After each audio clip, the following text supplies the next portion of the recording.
Yeah, that's not quite point.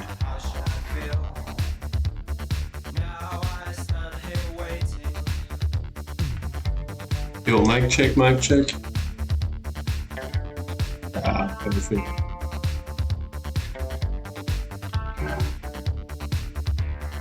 Review and critique time.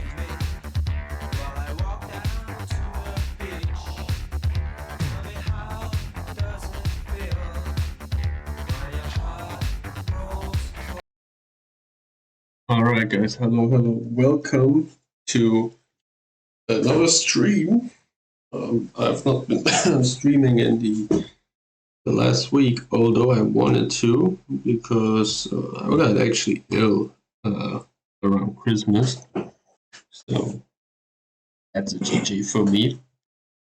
But no worries, I'm back. I figured I was out today. Very lovely weather here in the island. Yeah. 29 degrees down on the beach.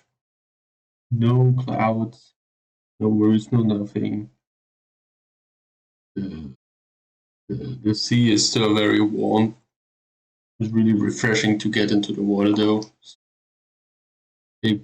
Quite big waves actually. You know, it's not a surfer beach, but for that there were like some big waves and like some heavy tide. It was really fun to be in the water. And now we're back with a stream, and we are going to do some review and critique time. We did that the last episode too, and we finished the game completely. And now we have some YouTube videos that we need to look at. I'm gonna pull that up.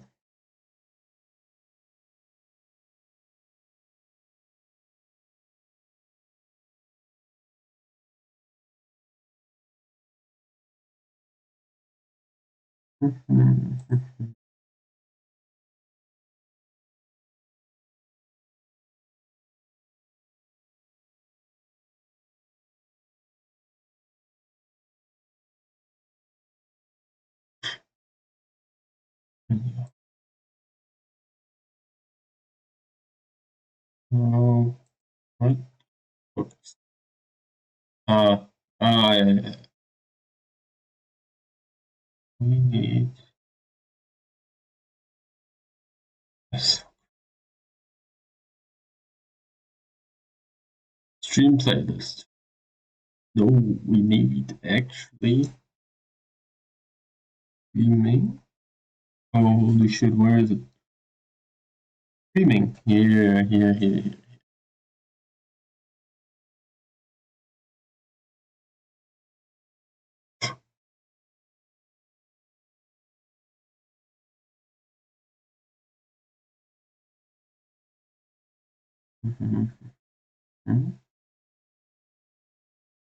Boom. And we have all these videos, and we have watched this video, this video, this video, narrative critique.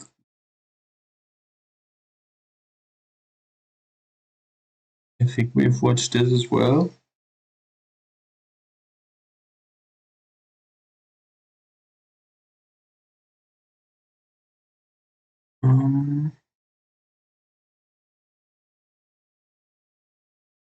All right, so let's start with the smaller videos and work our way up.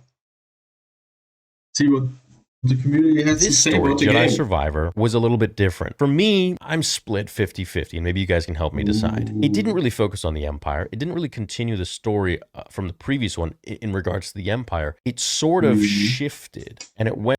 Now, what does he mean with the story of the Empire? I mean...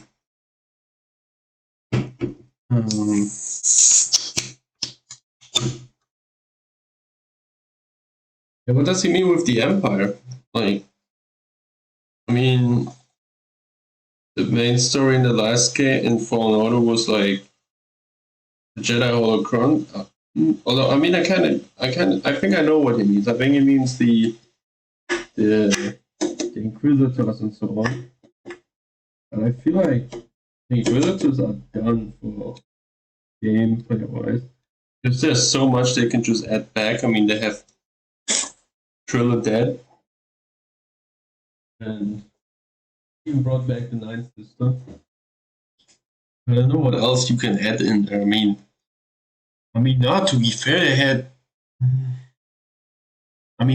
the ISB headquarters, they had Novogaron, they had the Imperial base, and they had the whole boat Donvek thing. But I mean, it wasn't the main part of it, but went off into the High Republic. So the High Republic, all you need to know, is 200 years before the time of the prequel trilogy, before Darth Maul. And so in that time, there was this Jedi named Dagan. Dagan was frozen in time for 200 years. Cal Kestis goes and frees him in this Bacta chamber. Dagan now is brought up to speed on where the galaxy is. The Empire has taken over. The Jedi are no more, and he's pretty happy about this. He takes his lightsaber crystal, which is right in front of him, opens his lightsaber, takes the crystal, and basically pours his anger and energy. I don't think he was happy about it. I'm gonna be honest, I don't think he was happy about it. I think he was okay with the Order Fallen, because it meant also that the Jedi Council that denied him the Dream of Tanalor's has fallen.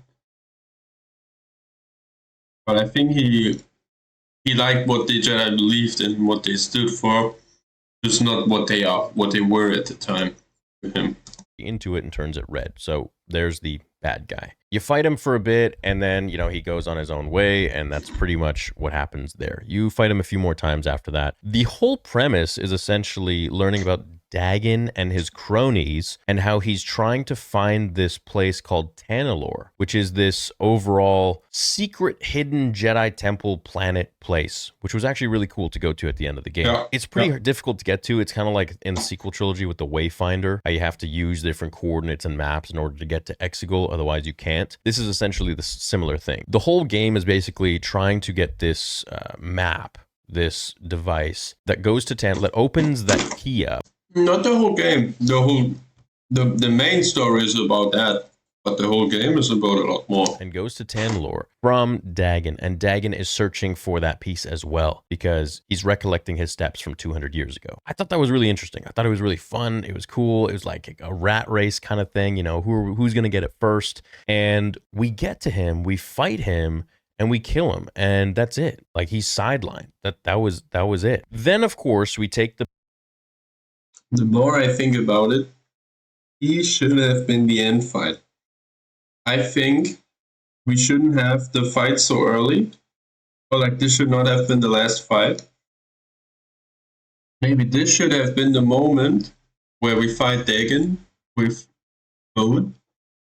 And Bode, because he has to fight another Jedi, gets exposed because he feels his presence.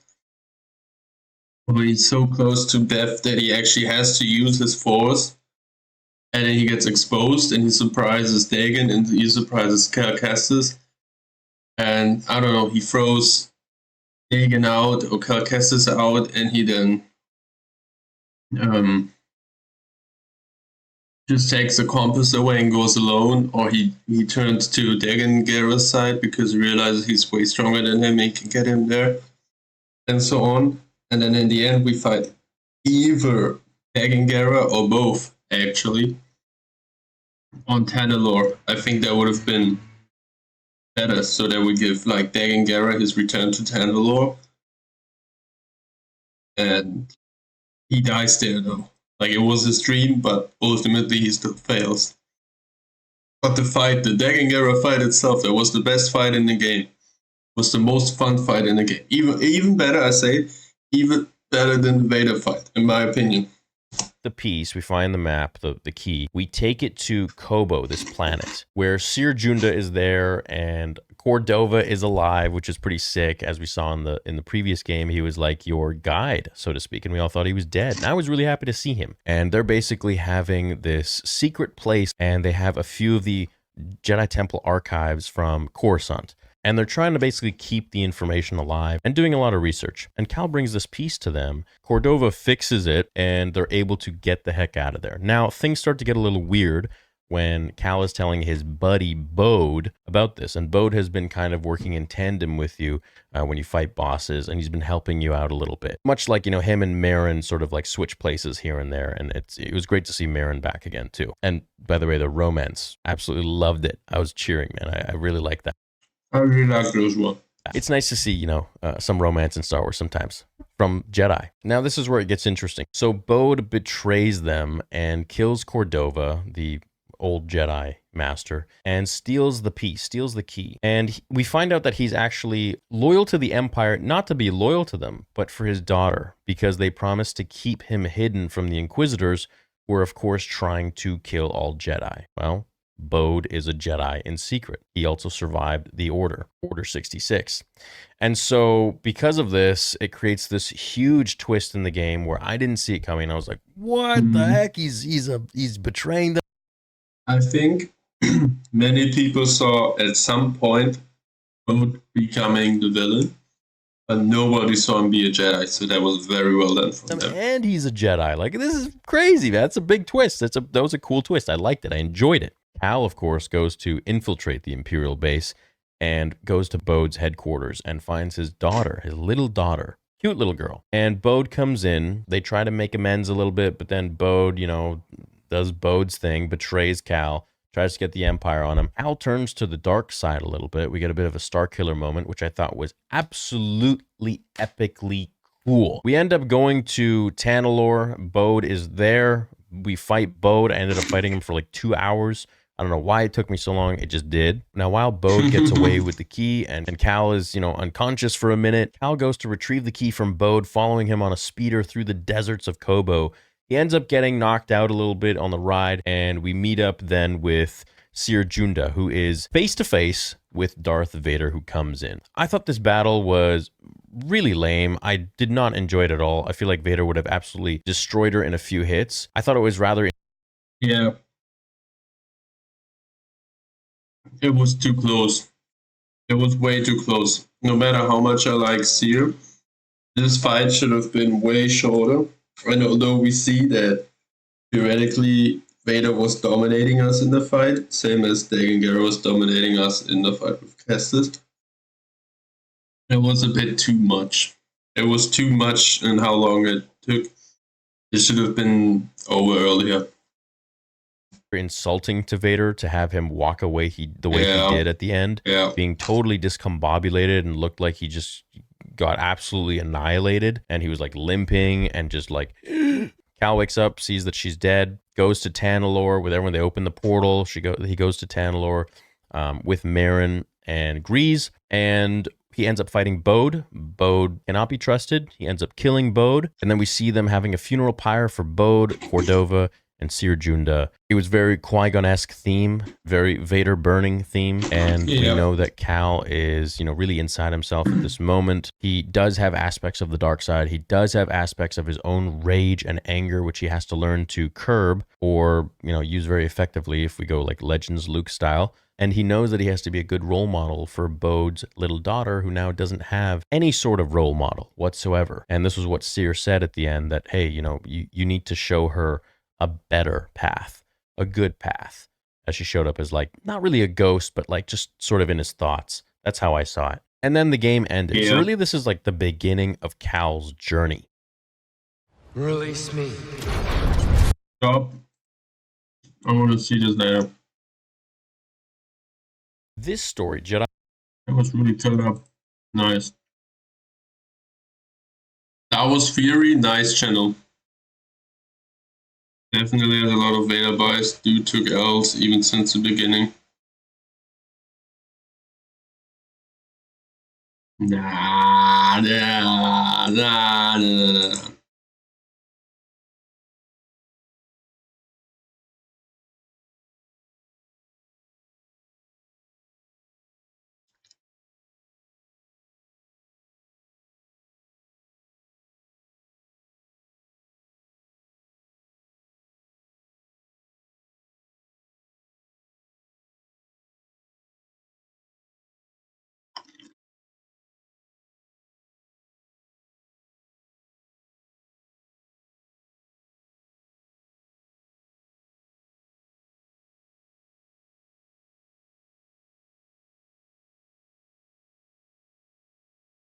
The thing is, last time she should also not have escaped him the way she did.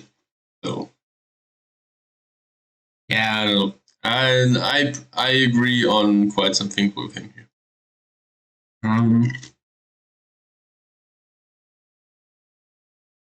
Now, considering just how many Star Wars games there are and how many of them I've played in my life, which is a good portion, if not most of them, it's no small compliment for me to say that I think Jedi Survivor is easily one of the best ever, and maybe the best ever, though that may just be recency bias talking, and in all reality, the first Knights of the Old Republic is probably still top of my list. I want to play this game, and I don't want to play this game. The RPG thing, it does not look like I would like to play it. Although I love the lore on it so much. I love all these characters. I watched so many lore videos and read so many lore stuff about them. I just never played it, and I'm unsure. Though, in reverse, that may just be nostalgia talking. Either way, best ever or one of the best ever, I don't give that praise to Jedi Survivor lightly or just because it's an incredibly fun game to play with plenty to do and explore in because it has absolutely amazing graphics. Nor do I give it that praise because of the fantastic story it tells, one that touches on many, if not pretty much all, the core themes of Star Wars in a profound way, and that few other Star Wars stories across any medium ever have before, themes like family, attachments, and selfishness versus selflessness. But rather, I give it that praise because of the more personal way it allows you to not only experience those core themes, but how it allows you to truly understand or feel them, because you're literally playing as the main character of the story, and assuming you're truly getting into that story, you're essentially experiencing that same sort of pull between the dark and the light that Cal himself is. Your emotions are probably running as wild and unchecked as Cal's are as you play through this roller coaster of a story with all its twists, turns, and loops. And speaking of that story, though it should probably go without saying here, there's going to be some major spoilers for it coming up. So if you maybe aren't done with the game yet or haven't been able to play it yet for whatever reason, which you should if you're able, do be warned, big things are about to be ruined for you, though this technically isn't going to be a discussion of the story itself so much. Perhaps that'll be another video. Anyway, all that said, I think the most impressive thing that the game does, and mind you, it does a lot of things impressively, is how it allows you to understand the dangers of the dark side and how easy it is to fall to it, which I think is something that a lot of fans, I wouldn't say struggle to understand exactly, but I think fail to realize just how easy it is to lose yourself to it. There's a reason why Yoda says this to Luke in The Empire Strikes Back. If once you start down the dark path, forever will it dominate your destiny, consume you it will, as it did Obi-Wan's apprentice. And like many things Yoda says, he's not exactly being literal here. He's not saying it's absolutely impossible to ever come back from the dark side. Heck, there's now been many examples or many characters doing it in Star Wars, including the most famous of them all, that being Anakin Skywalker, who came back after being one of the most evil guys in the history of the galaxy. Instead, what Yoda's actually saying here is that the dark side is like an addiction. It's easy to get hooked and have your life kind of spiral out of control on you, but it's oh so hard to overcome or stop using it. And as any recovering addict will likely tell you, the temptation never ever truly goes away, and it's easy to slip back into old habits if you're not always vigilant. It is a battle you will fight for the rest of your life. And so, in a way, any addiction, even one you've overcome, be that drugs or the dark side itself, it still dominates your destiny. Which takes us back to Cal Kestis in Jedi Survivor and how and why he starts to use the dark side, which is because he eventually gives into his anger, his frustration, and his hate. He wants Bode to pay for his betrayal for killing Cordova, who, if you're like me, you kind of assumed he was already dead. Yeah. You were in a sense following his ghost in the first game in Fallen Order, and it's a surprise to be sure to see him alive and well in this one, or at least until Bode kills him. But of course you're even more angry at Bode because his betrayal directly leads to the death of Cere. He led the Empire to... It also led to the death of his whole crew that he was doing missions for Saw Gerrera with. The hidden base where she makes a valiant last stand. And he realized that, I would say months or at least weeks later. It's Darth Vader, but eventually falls to him. And when this all happens, not only does it obviously have quite the impact on the character of Cal Kestis, but again, since you're playing him, sharing this adventure with him, you, the player, also takes it a bit personally because you've been literally working with Bode. He's Yep. been helping you on missions, and you've likely come to like him and care about him. He's pretty charismatic, and you especially probably care about him because he seems to be doing everything for his daughter. He seems like a really good, noble guy, and honestly, I never saw his betrayal coming. It caught me as off guard as it probably did Cal.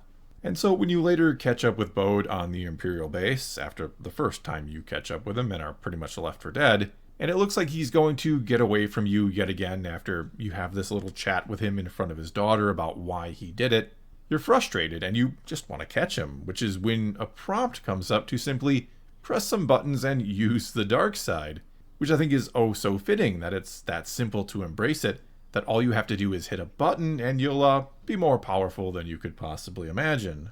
Though if you're anything like me and for whatever reason you want to be a good little Jedi, you don't want to use the dark side out of principle. You may hesitate a bit before pressing in those buttons, wondering if there's another option that'll come up or if I can just kind of wait this thing out. Eventually though, impatience wins out and yeah, you press the buttons and proceed to absolutely obliterate a huge wave of Imperials, which is quite fun, you gotta admit.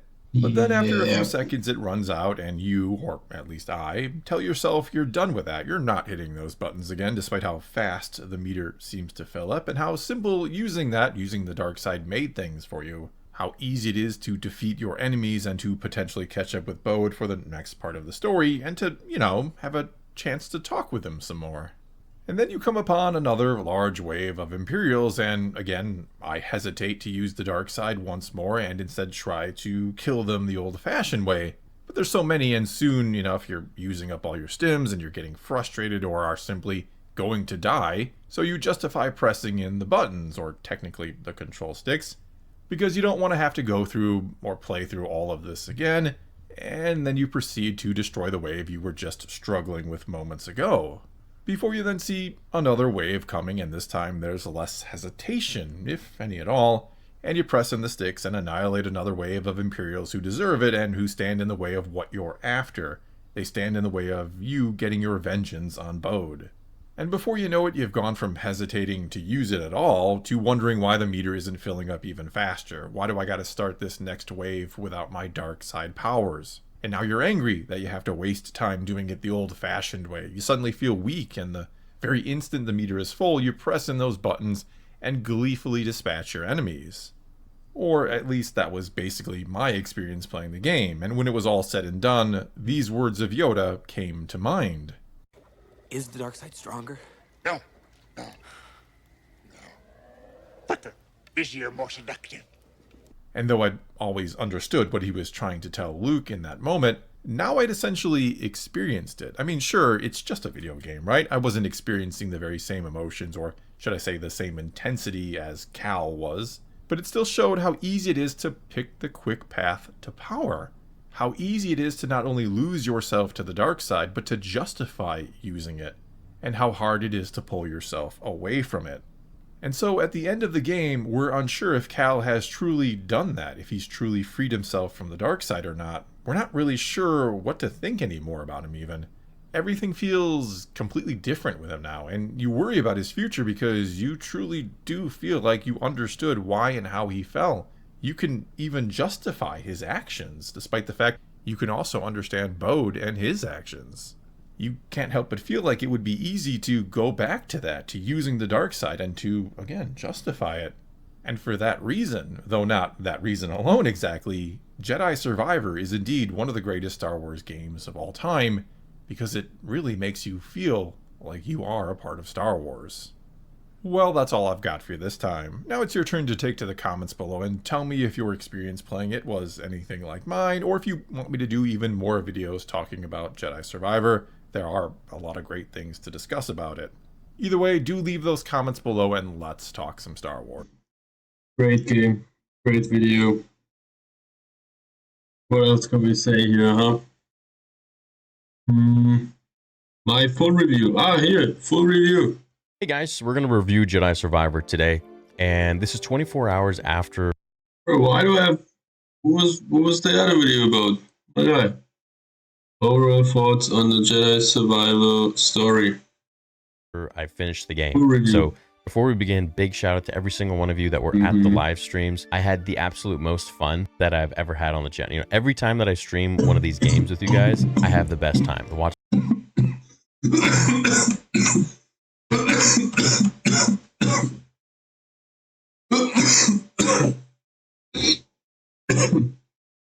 What the fuck did I just do? Holy shit. Guys, I just I had like 2 or 3 drops in my glass left to drink, and I just fucking died from that. Watch parties, those things like that, where I get to connect with you guys. It's the best. We gave over, I think it's like 3,500 in prizes, new consoles, deluxe copies of the game, and so on. And we're still going to do more as we continue with, you know, side quests like bounties and stuff with the game. So stay tuned for that. But essentially, I ran through the game Thursday night, Friday, Saturday, and Sunday, and we finished it. I did it in a 6-hour, 7-hour, 8-hour, and 11-hour stream in 4 days. Technically 3 days, but we... Guys, I played 12 episodes of gameplay before we went to the video analysis.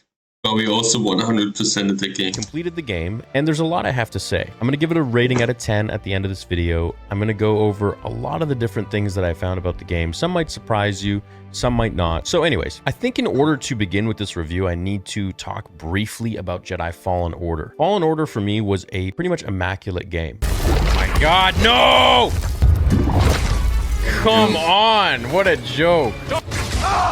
Oh no! You know, it started the story of this young man, this young Jedi, and it shows a beautiful character development of him from being a youngling at a Padawan at the Jedi Temple, where he's learning at age 13 from Jaro Tapal, his master, that we're introduced to. And we see his trials and tribulations, his failures, how he can't understand things with the Force, his mindset, everything that needs to be improved on that a master is, you know, implored to do, mandated to do. And we really connect with this character because we see that he has now gone through this journey of Order 66, where he as a Jedi is no longer welcome. So he's gone into hiding. He's not only hiding who he is, you know, from the Empire, but he's also hiding his abilities. And so there was a lot going on. There was a lot of tension. You know, he's hiding from the Empire. He doesn't have anyone left anymore. The only person he has is his friend.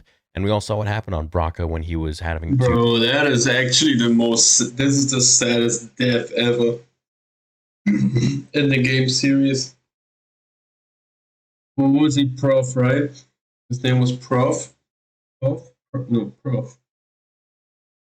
That was the saddest one. Not Jaro Tapal, not Sion, not even Eno Cordova. Him.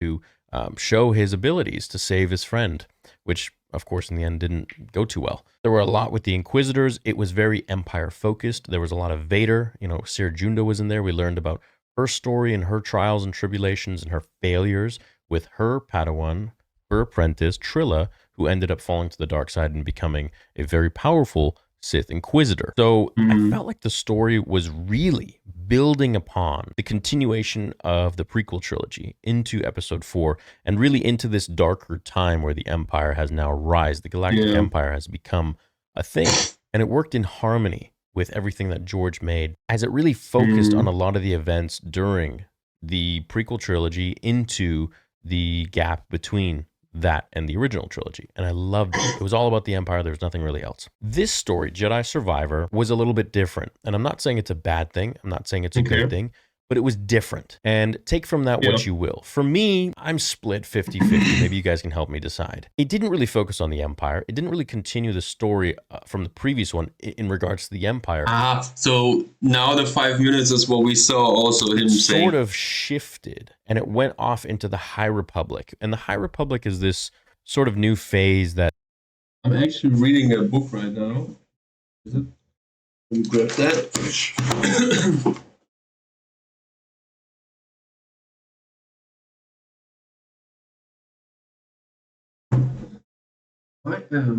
I have finished the book Master and Apprentice with Qui-Gon Jinn and Obi-Wan Kenobi. And the next book that I've gotten myself, and I'm reading it right now, is Light of the Jedi by Charles Soule. and it's the first book of the Star Wars: The High Republic era book series. And I read the first, 112 pages. So like the first 18 chapters. Interesting book. I think I need to read more of it because it's so far more or less just an introduction into the characters and the what kicks off the book. But I'm actually reading it, and the game Jedi Survivor actually inspired me to get this book to start off the series. Otherwise, I would have got with some more prequel era stuff or EU after the original trilogy books. But I actually went with that. So make that what you want. Lucasfilm has introduced over the last several years, where it's 200 years before the era of the Phantom Menace. And it's these Jedi that are much more illustrious. It's more of a higher time, I assume. I tried to read the books. I found them to be a little bit slow and boring, and I didn't really connect with the Jedi all that much. I have to say I didn't give it much of a chance, so I am intrigued to go and actually read the full thing so I know what I'm actually talking about here, and I'm not just, disregarding it for no reason. So I will have to go and do that and do my due diligence just so that I can actually talk about it and know what I'm talking about. But essentially the first few pages, the first 30 or 40 pages, I found it boring. So the High Republic, all you need to know is 200 years before the time. That's the same for me. It's a slow start, but I understand why it may be slow. And knowing that there's like phase 1, phase 2, phase 3, and it's like 30 books or something already. And there's kind of trying to kick off all the characters, so it's okay, but it's a book series. You were expected to read all the other books and kind of know everyone when you read the next one, so the prequel trilogy before Darth Maul. And so in that time, there was this Jedi named Dagan. Dagan was frozen in time. Guys, we have seen that. I'm just gonna skip forward. Difficult to get. It's on YouTube. It's my other channel, which just has clips of the entire channel. Theory Plus. If you want to see clips of, and Cordova is alive, which is pretty sick. As we saw in the previous game, he was like your guide, so to speak, and we all thought he was dead. And I was really happy to see him.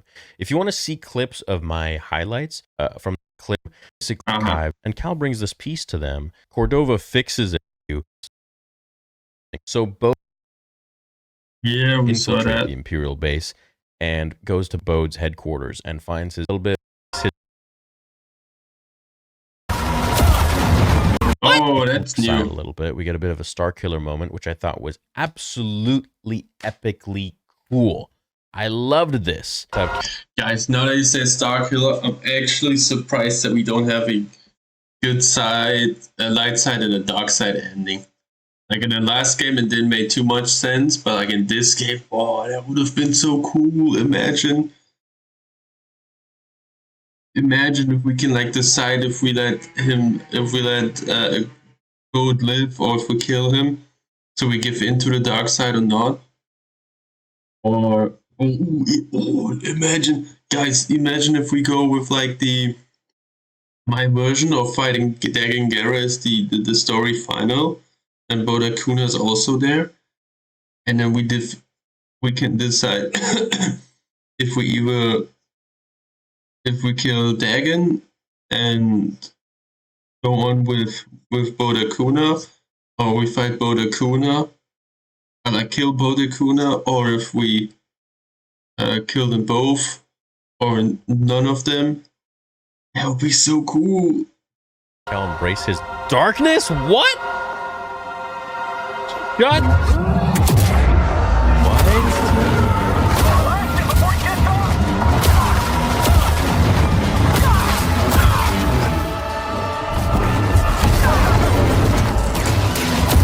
What, dude? Holy shit! You're crazy. You're crazy. You're kidding. His darkness? Thank you for not staying so rigid in the Jedi path and blah, blah, blah, boring. Yeah. It was really cool that we got to We need Force Lightning, EA. Give me Force Lightning or I will experience retire. him, use the dark side a little bit. He had some new powers, some very OP powers, and I loved it. It was just overall fun, and it reminded me a lot of The Force Unleashed, and one of the reasons a lot of us liked Force Unleashed was because we got to No, it didn't remind me of that at all. I get where he's going, but it didn't remind me. play a really powerful character and do a lot of really cool things. I love that part of the story. We end up going to Tanalorr. Bode is there. We fight Bode. I ended up fighting him for like 2 hours. I don't know why it took me so long. It just did. Now, while Bode gets away with the key and Cal is, unconscious for a minute, Cal goes to retrieve the key from Bode, following him on a speeder through the deserts of Koboh.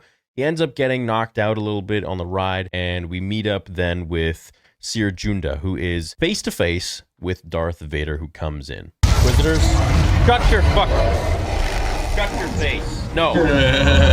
Shut your face. I thought this battle was really lame. I did not enjoy Vader. We had that as well. Up, sees that she's dead, goes in his thoughts. That's how I saw it. And then the game ended. So really, this is like the beginning of Cal's journey. I think the game really starts here. And I think where we're going forwards could be perhaps Cal training this little girl, Cal training Jedi at this secret spot, Cal maybe going off into other parts of the galaxy as we get closer and closer to the original trilogy, so that we're not wondering, where is he during this time? Why is he not helping fight the Empire?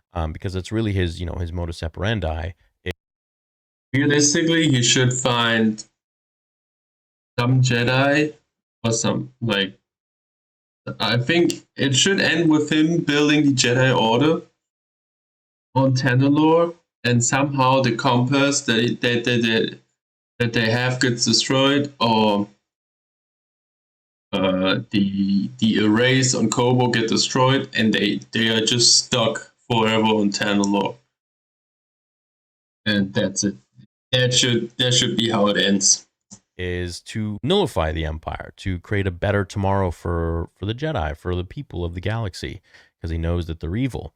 So, wondering what they're going to do with that story. Does he eventually die, or does he go off somewhere else in the galaxy? The galaxy is a very big place. Does he get stuck somewhere? What's the deal? And I'm excited to learn about that in the next game, because they have said they do want to make a trilogy, or they're at least, have enough for that story. So that's my review of the story. Now, the gameplay. I thought the gameplay was much better than Jedi Fallen Order in terms of the sound engineering, in terms of the gameplay actual with the controls, the functionality. The thing that still annoyed me, it's not like God of War, and I know it's a different game, but God of War 4 and 5 had the most impeccable, amazing dodging system I have ever played in any video game in my life. When you wanted to dodge, you would dodge. It didn't matter if you went to mid-strike, if you hit dodge, you're dodging. Now, Fallen Order and Survivor don't have this feature for whatever reason. It's much more difficult.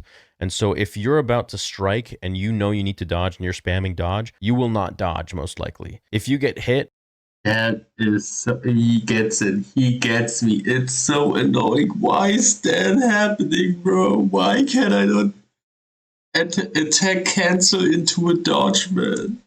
You will still not dodge right away. There's like a few seconds where you need to regain. Yeah, much more realistic, and I died but so not as often, fun to play in my dude. opinion. It's just rather frustrating. So Yeah. you really need to be on the ball when it comes to that. Now, I've platinumed God of War 4, and One thing about the dodging, I was watching a video of someone defeating the Rancors, on Jedi Grandmaster with almost no damage taken, and he actually got precision evade perfectly. He just stood there, hit circle, and he evaded everything except for the rocket attacks that you can't evade. But he did that really, really good. And I didn't do that at all. I didn't try to do it. I didn't even try to do it really in the 70 hours that we played this. So I think that's And something I've where we played the crap out missed of God of out. War 5, and I really hold that as like the peak standard of games for me. Now, you might be different, but I feel like with Jedi Survivor and Fallen Order, and maybe this is a skill issue for sure, but I just know that every time I want to parry in God of War, boom, it's done, perfect parry. But in this game, it's a very hit or miss, and I don't seem to be able to land the parries at all. I don't know what it probably a skill issue, so I don't want to blame it on anything else. But I did want to bring that in this review. As for the fun ability, as I call it, absolutely. The thing with the parrying is that I don't exactly know, like, I can't tell for sure when I have to dodge an attack. I kind of have like muscle memory for it and like reactions, but I don't have like, okay, when it does this thing, this is exactly when I need to hit the button. Like the correlation between it, I don't have it. A 10 out of 10 on the fun ability. You know, you got different lightsaber stances, you got different lightsaber customization. I give it a 9 out of 10. Maybe even 8.5. Like the attack into evade cancel should be faster. The lightsaber switching should be a bit faster. It was way better on Fallen Order when you had a move for it. Like you had a special attack to even do it, or you could just fluently switch it. The stances itself were cool that you had 5, but I said you didn't have many attacks. You had way more force abilities, which was cool. You could do more force stuff. Really like that. But like every force ability was just a bit. Every stance was just it just had 3 or 4 moves, and the skill tree was just continuing on that.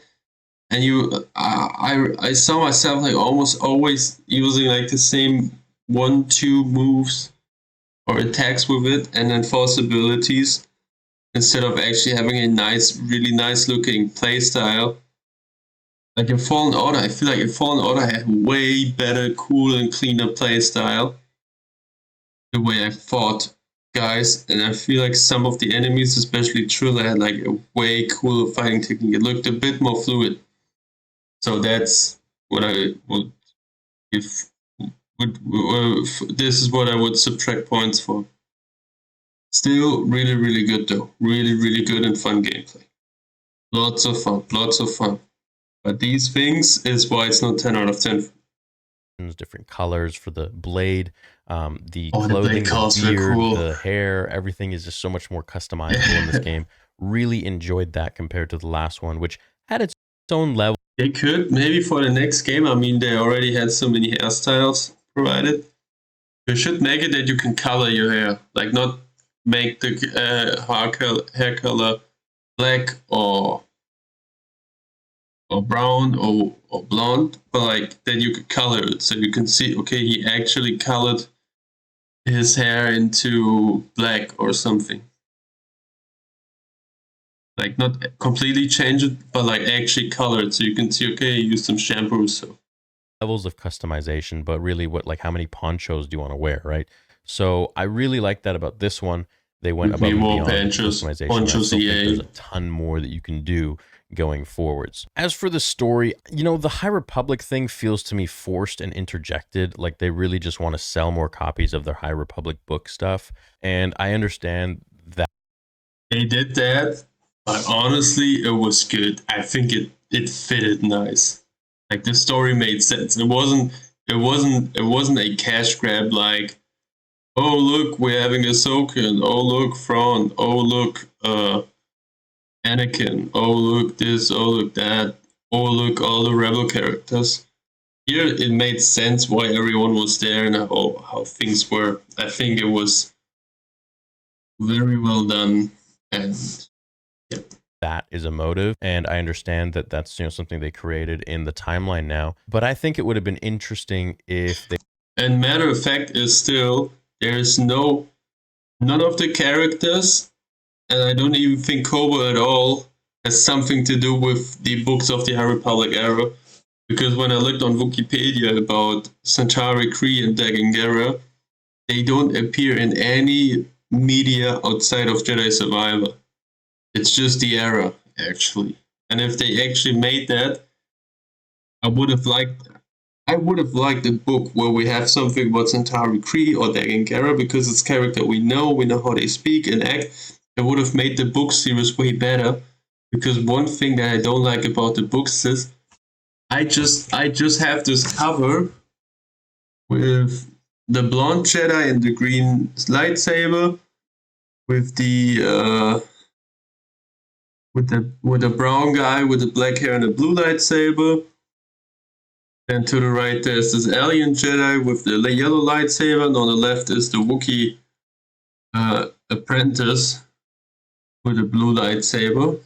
That's that. I don't know who they are in the book. There's no pictures, no nothing. And it makes it actually a bit hard to see them. They already mentioned Yoda once in there. Obviously he lives, I think he should be there, so that's not a spoiler at all. But it's tough to relate to these people or even know who they are, because you don't get the best instruction of what they do. Except for Jedi, they have this lightsaber color. And okay, they talk about what they wear, but like they're all wearing white robes with golden touches. Like the Jedi from that era, so it doesn't do anything. It would be so good to have a book. It's like so good to have something about Kobo or something about Centauri or something about the Dagan Gera. That would be really good about that. And they actually haven't done that, so I kind of don't see his critique. They went. Well, I mean, I see that he sees that it's convenient that the moment we have a book series about the High Republic era, that we have a game in a completely different era where we also touch on that. But I don't see it as something you can critique about it, because it's well done. And I don't think he can really say that it's not well done, because it's not exactly what I expected to be in the game, but like it makes sense the way it happens, you know? Further back in time, maybe this is a Old Republic Jedi or Old Republic Sith. I would have loved to have gone to an old Sith temple, you know, maybe not even on Korriban, create a new world like you did on Tanalorr. You know, enough of the Jedi stuff. Let's go infiltrate an old Sith temple. Maybe. Yeah, but I feel like then it actually makes more sense to be right there. I feel like High Republic era makes more sense, because the High Republic era makes sense with Dagan Gera as well that they have, because it would be really weird to have a Jedi that is like 2,000 years old or 10,000 years old. That would be a bit too much, I feel like, almost. Maybe there's something there that they captured thousands of years ago that the Jedi need and they've only just discovered now. Or maybe there's a Sith that's going to unravel this holocron or this power or ability that is in this hidden chest or something in an old Sith temple somewhere in, you know, the sands of the galaxy. And in order to get to that first, you got to go to the Sith temple and uncover like all of this crap that has been asleep for thousands of years in order to get this piece before, you know, the other guy does. Similar story to this, and I think, you know, that would have been kind of cool. They could have even put that piece to Tanalorr, you know, maybe in that old Sith temple or something like that. Either that, or we could have just had the Empire continuing to just. I feel like what he's missing about that, the ideas are cool, and it's still like something you can still do in like the next game. But I think in this game, Tanalorr, more than anything else, is an escape, manifested escape. And the wish for him to go to Tanalorr is a manifested wish to escape and be safe from the Empire. More than anything else, it's like where to? Because we like the planet itself is his goal, because we started the game with him being tired, his crew dead. Everything he does is so much and it does nothing. The Empire barely notices it.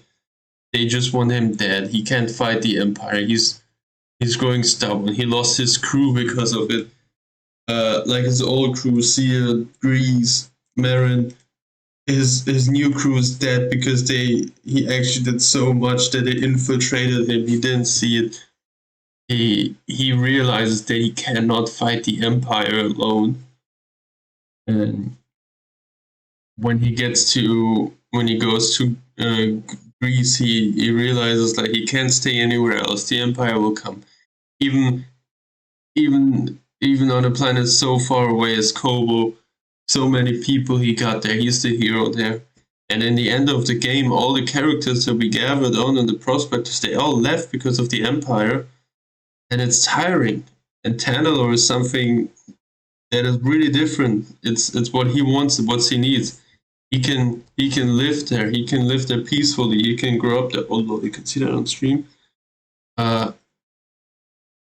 So he needs that. It's actually really important that it is exactly Tantalor in this game, because it makes it easy for us to see like he wants to escape, and how does he want to escape. This is a realistic escape for him from the Empire, and to stay safe also for Carter, for this instance, like going into the story. Destroy the galaxy, and we could have progressed Cal's relationship with the Empire and Vader. Now, I think that maybe would have been a little bit boring. I'll be honest with you, I don't want everything to be about Vader and the Empire. You know, there is life beyond that, and I actually like that the game goes in that direction. Like the fact that they did expand on a different sort of story and didn't just go straight for the Empire, as it made it, a little more fresh, broadened the overall universe of Star Wars, and didn't make it so claustrophobic. It's just the Empire. That's it. That being said, when you're given something, you always look at what could have been, or what other possibilities there are, and it makes you think a little bit. That's just normal human nature. As for the glitches, I know there's been a major problem with everybody having glitches. I didn't encounter a single one, but then again, I have 128 gigs of RAM. I'm running a 4090 NVIDIA RTX GPU. I've got a Threadripper. I've got liquid cooling. I don't really have any sort of performance issues. So beyond that, I didn't really run into anything. A couple glitches here or there, literally 2. Bode disappeared once when I was fighting him, and the game crashed at one point when I was climbing one of the spires. We had like 3 or 4 game crashes, and we had quite a lot of bugs. We had quite a lot of enemies just being stuck somewhere. We had, I remember this one clone, a stormtrooper that we grabbed, and he was just back up, and he just stood in the air, was like trying to run, and so on. We had, and there was some more. Like there was a lot of things that were just, it's not realistic, and I don't even think the game wanted it to be like that. It was not so bad that I stopped wanting to play the game, but it was at some points it was really bad. Other than that, everything was fine. There was really no issue whatsoever. I'm sure I just got lucky in that. I feel like overall it was also fine. It was not a total disaster, but like I also played months after the release, so maybe it was different for him. My machine. Either way, I can't speak on it because I didn't encounter any, as you guys saw during the stream. So overall for the game, I would like to give it a 9 out of 10. I don't think it was absolutely perfect. In my mind, God of War 4 is a 10 out of 10 game. And I think 9 out of 10 is really fair.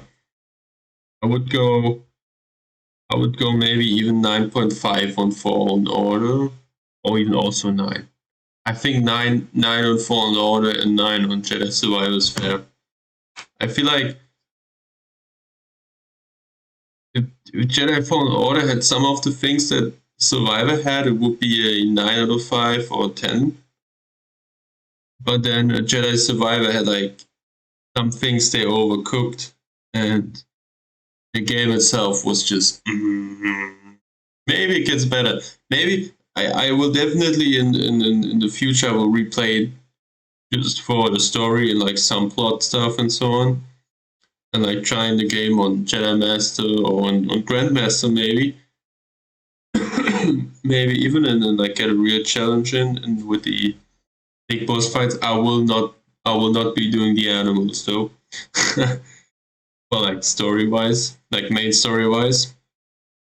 So maybe that changes. But I think there's still, and it's a good thing, you know. There's still stuff they can do and improve upon. And there isn't much that I wanted to take out of the game for the third part, but like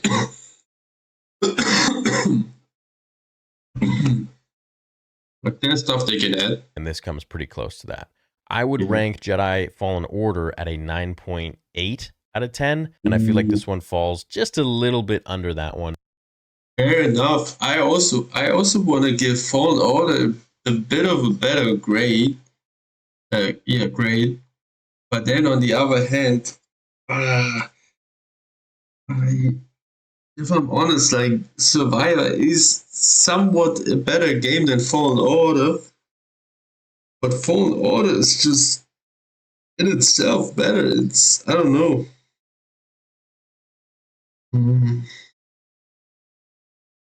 Because you had less things to do, but the things you could do in Fallen Order, they were better and more expanded upon in detail. It's tough. I would give both a 9, and for different reasons why it's not a 10. Or what they should do to get a 10. But it does take us to a different journey, different path. And it is refreshing as how we are able to see so many different things, different planets, and a different Jedi temple. And it amazes me how Lucasfilm games and their books, for the most part, most of the books, are done so unbelievably well compared to their movies and shows. And I think perhaps it's because there's maybe a different creative team, or there are different flexibilities on the games and books as compared to the shows. And I don't really know the details per se. The worst part of all of this is that you would think the movies would be done better and had way more money and a better creative team on it that actually makes sure that everything fits, but it's actually the other way around. The series and the movies, they always have something that breaks canon, breaks character, completely messes up the timeline, decanonizes stuff that didn't even need to be decanonized. They overwrite their own Disney Star Wars stuff just for the new current show to be that thing that it didn't even need to be. It's not even that good, and it just cancels something out that people love from the other show, the older show. And then you have the books. Even Master and Apprentice, the book that is about Qui-Gon Jinn and Obi-Wan, it's set before the Phantom Menace. It's a Disney book, it's canon, and it is it's so fucking good. How the fuck did they get it so well? The characters are so fleshed out. Qui-Gon Jinn feels exactly like Qui-Gon Jinn. Obi-Wan Kenobi feels exactly like a younger Obi-Wan Kenobi from the Phantom Menace. I can actually feel like he's like that. Even Dooku feels exactly how I would expect him to be. The Jedi Council feels like it should be. Yoda's decisions feel like they should be. It's so good. And the game as well. The game is so good. There is so many minor things that I would not like about it, but it fits so well into canon and the overall story and everything. And you have these movies and shows, like take for example Cal Kestis' The Story, and the story of Obi-Wan Kenobi in his Obi-Wan series, a Kenobi series. It's such a difference. Even the Vader fights is so different. Like, it makes zero sense. I mean, it's literally the same as stuff. Like even the Inquisitors. The Inquisitors in the TV series are so stupid, bullshit, bad. And then here in this game, they are absolute menaces. They are they are really smart. They hunt you down. They find you. They have real motives. They confront you. They are a real threat. We are dying. We get barely saved by a Jedi in this ship. And I mean, in the end, they die and they are really full of pride and so on. But, like, Triller still stole, for example, the Jedi Holocron from us in Fallen Order. It was great stuff. And then you have Reva in the series. What a stupid character, honestly. I feel so bad for the actress that had to play that shit.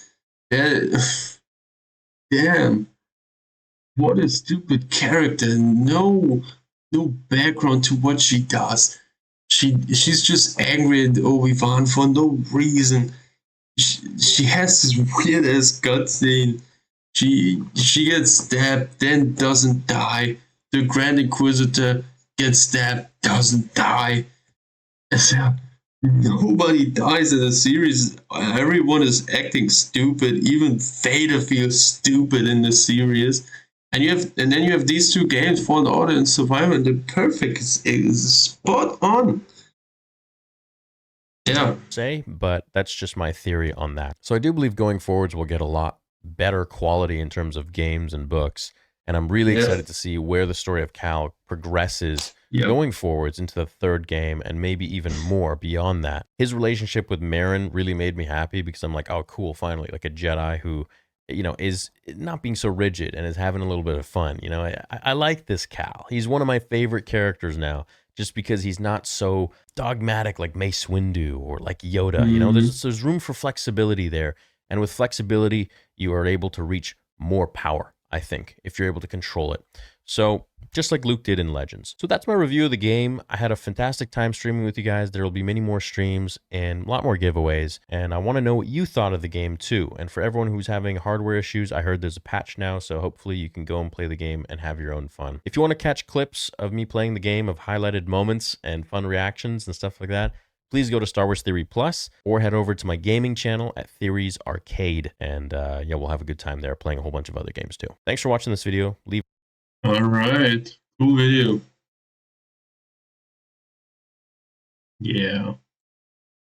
Since everybody had a strong feeling was going to be the villain, just no way is a Jedi. Yeah. Vader's health bars are actually a patience meter. Once you have that perspective, the battle is perfect. Fast. Yes.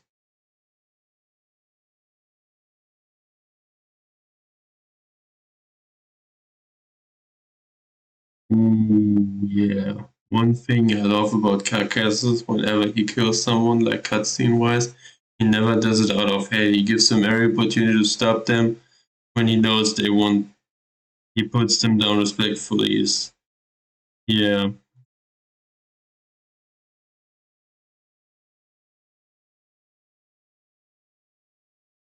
Vader himself noted she was stronger.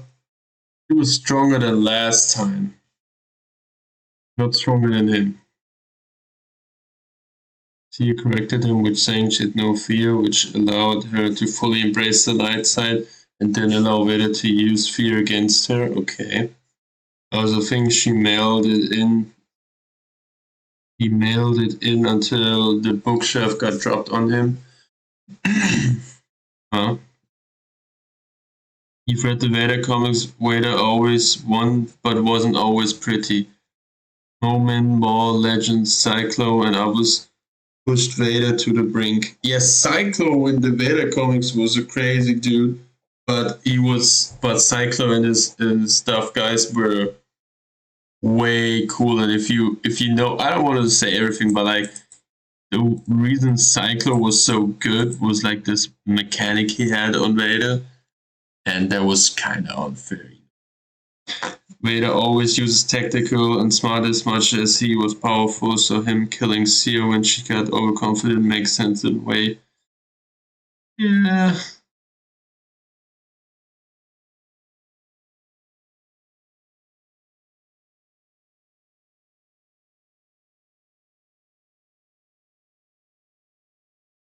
Yeah, the first fight Vader ever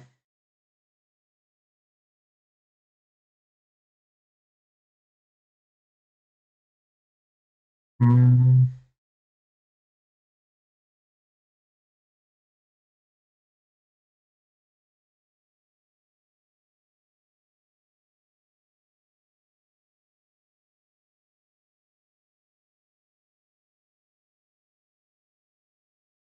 Yeah, the thing is, fights like these, it's tough. It's really tough because we have to we have to put so much damage on them and hit them so often. And then the cutscenes, also with the Dagon Gera fight, they always ended up being uh being us getting thrown around, thrown to the ground, and so on. The Dagon Gera fight, we were so much not going to win, although it was a 2v1. And the Vader fight also, we always got thrown around, had stuff thrown at us, we were always being grabbed and put on. Yeah, whatever. Get this. So recently I've been going back and playing all the games I never got the Platinum Trophy on so I can get a perfect profile on PlayStation. Oh, that's hot. The next one I decided to do was Star Wars Jedi Survivor, the sequel to the amazing Jedi Fallen Order game that I got the Platinum Trophy on a few videos ago. Anyways, the game has 54 trophies within, taking an average playtime of 50 hours to do, which is 20 hours more than Fallen Order. This is mostly because Jedi Survivor has some of the most annoying enemies and collectibles I have ever seen. The Spurgle Trophy requires you to collect every single shard collectible, which comes in at a glorious 100, and that is only one of 9 collectible trophies in the game, so it's safe to say this is going to be awful. But before we start, I had already played through the game for fun a long time ago when it was released. However, I didn't pay attention to any collectibles or basically anything at all aside from the main story, and this put me at a starting count of 22 trophies with an agonizing amount of cleanup to do, and the cleanup actually took me longer than the playtime I had in the game to begin with. I began the Platinum for Jedi Survivor by going around and trying to get the so-called easier trophies on the list. I did this so I could attempt to prolong endless pain, but then again it's gonna happen anyway, so I guess I'm just a little bitch. But the first trophy I did was called So Uncivilized. You have to kill 10 enemies with a point blank skill. Now this is a wondrous timing skill, which means you need to time your shot the second the enemy is trying to hit you, or else it won't work and you'll just look like an idiot. Or President Biden. I ended up just farming it on these 2 enemies right next to a meditation post nearby, so I could just rest and then run back to them to try again. But Lord have mercy, it was not graceful like the Jedi way at all. I actually didn't get the point blank shot first try one time while doing this, and even though I got the trophy, I left with what felt like blue balls. So uncivilized. Next, I got a trophy for hitting 3 enemies with 1 roller mine at the same time. And it's funny because one of the only ways to get it is to go to this one place in the map that has a ton of roller mines and use them against each other. So not only did I get the trophy for this, but I also probably violated the Geneva Convention, which is lots of fun. I then just rode this animal for 500 meters straight and left with a trophy and wet, if you know what I mean. The next one I went after was called Get Down From There, and you need to attack 20 enemies whilst they are in the air.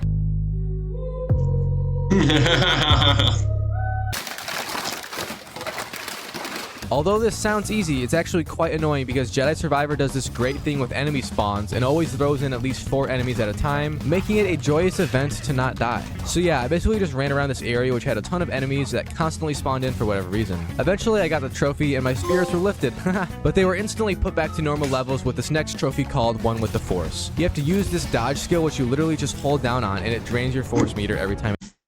This thing, I have barely ever used it. And in so many fights, this thing would have helped me so much. God damn it. It auto dodges the enemy attacks. So you can really only get like 3 or 4 dodges per fight you're in. And then you have to go kill enemies normally or rest to refill the force meter. Also, this skill only works on melee enemies for whatever reason. It didn't really make sense to me, but that's just how it goes, I guess. So it was a tad bit of a grind since I had probably never used it before, and I honestly don't remember this even being in the game when I played it back in April. But I got the trophy when fighting this big ass dude who probably costed like 5 elixir. My name is Optimus Prime. And we then got to do another super annoying trophy called Pinpoint, which only needs 10 of the skill for the trophy. But basically this skill has you just sit still holding your gay ass lightsaber, praying to the gods above until you can cut the link and go back into reality. Wait, this what? is pretty much what would happen to my mind after 10 minutes in trig class. Absolute agony. So yeah, I wasn't very good at this one, and it took a lot longer than I would have wanted it to because the timing was quite hard, especially when lots of enemies were trying to slide into my butthole. And I actually got it when fighting this tall ass enemy who was trying to give me back shots. Not sure how it even worked there, but the trophy popped, so take that. Thankfully next it was super easy and all I needed to do was parry an enemy who you can't force pull. So so literally nothing special. You just need to parry a slightly harder enemy, which isn't hard at all. So that was most of the combat trophies done. Next, I just started following the list of those I had left. And up on the hot plate was one called King of the World. You have to climb this tower, which is apparently the highest thing in the area. And honestly, it's not even that high. In fact, Travis Scott would definitely be higher. Anyways, you have to do this puzzle in this garage type room, which has Fuck this puzzle, bro. you control these two animals and you have to like position them perfectly so you can ride one up to an elevated area and then use it to jump up to the tower's entrance, you could say. Guys, I have not finished it that way. How the fuck did I get that? I did not do it that way. And since it had been 5 months prior to the last time I played this game, I forgot you could press R1 to control the animals. So I spent quite a few minutes just awkwardly waiting for this animal to walk into the room, when in reality it was just my fault the whole time. But I figured it out eventually, and then you just climb up these vines to the tower until reaching the top for a trophy.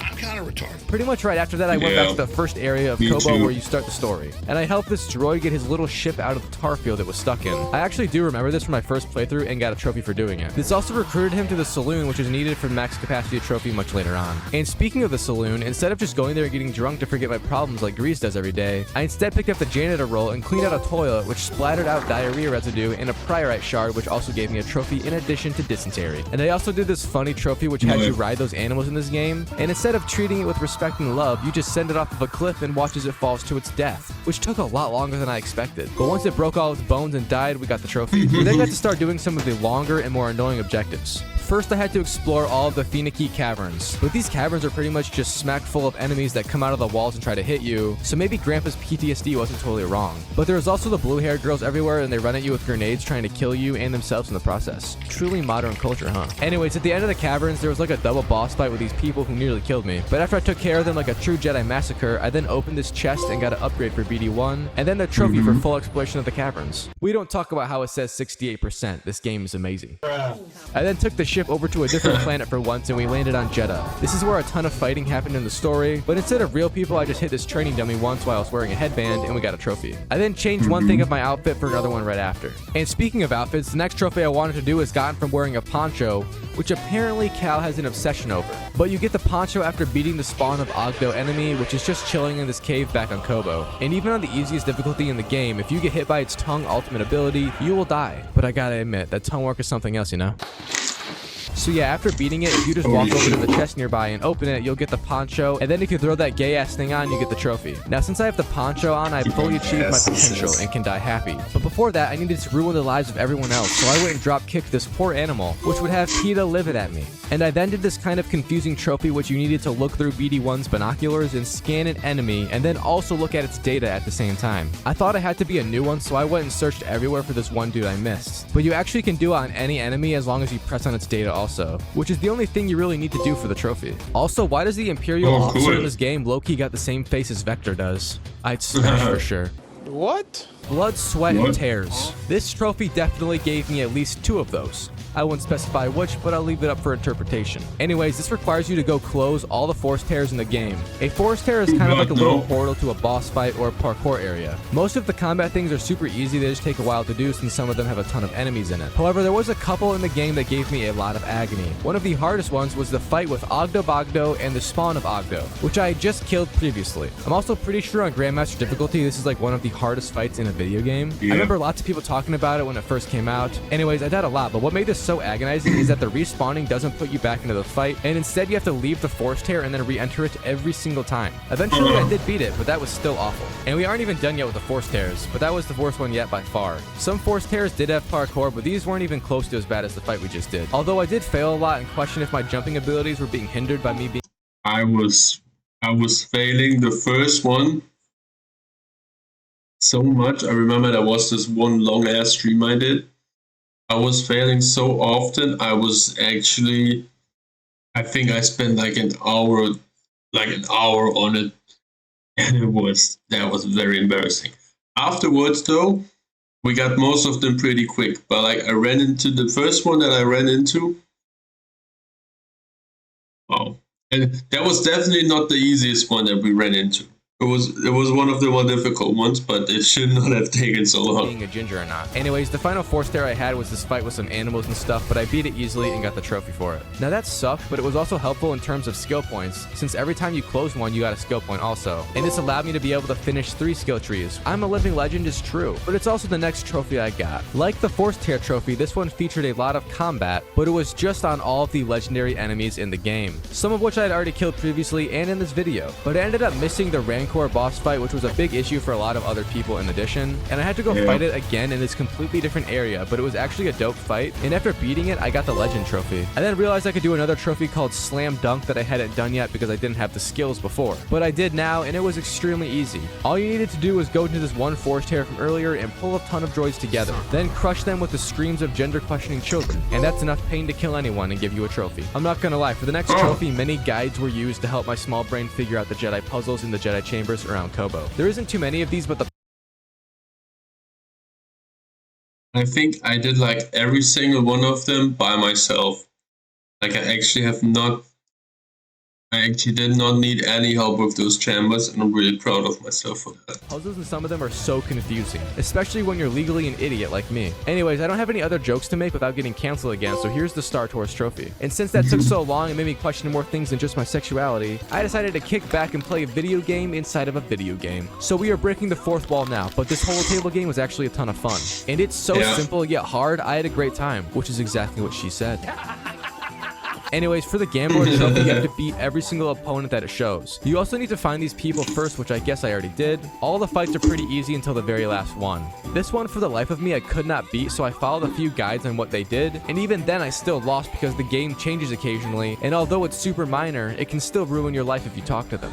So anyway, I beat the opponent after a while and got the trophy. I then went for the max capacity trophy, which has you get all the people in your saloon on Kobo. This was actually super easy, but I forgot to start recording again, so here's the trophy after it already popped.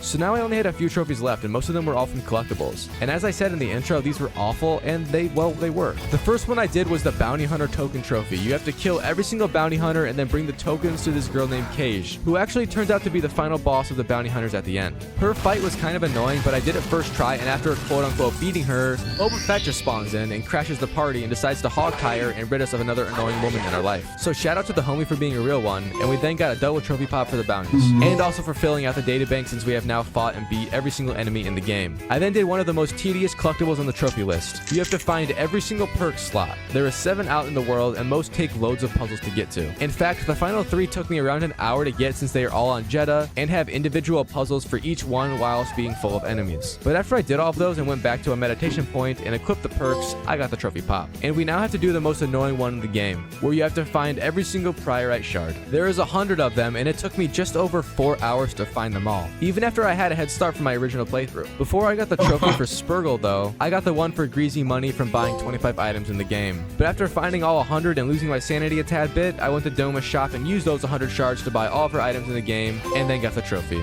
Now all I had left was to find all the fish for another collectible trophy, and plant all the seeds. Both of these aren't that bad since they only contain around 10 each. So I went and found all the fish, which this little fisherman guy gets for you in bodies of water that are usually near meditation posts. And then I found all the plants. However, this one was a tad bit more annoying because you have to... I have still not found all of the seeds. We don't need it for 100. And I think we will make a stream where we were just searching the seeds. I think we're going to do that. Plant all the plant types and then wait for them to grow. And it takes over an hour to do. So I just sat there thinking about my feelings while I was waiting for the virtual plants to grow. But once it did, I got the trophy pop and the platinum right after. So that was Jedi Survivor's platinum trophy. Honestly, kind of hard, but mostly just annoying and a true test of your willpower. But if you enjoy finding collectibles, then you probably love this game. Too bad you're a fucking weirdo. Yes. Okay, cool video. Video. Oh, so we had everything watched except for this one, and this one, right?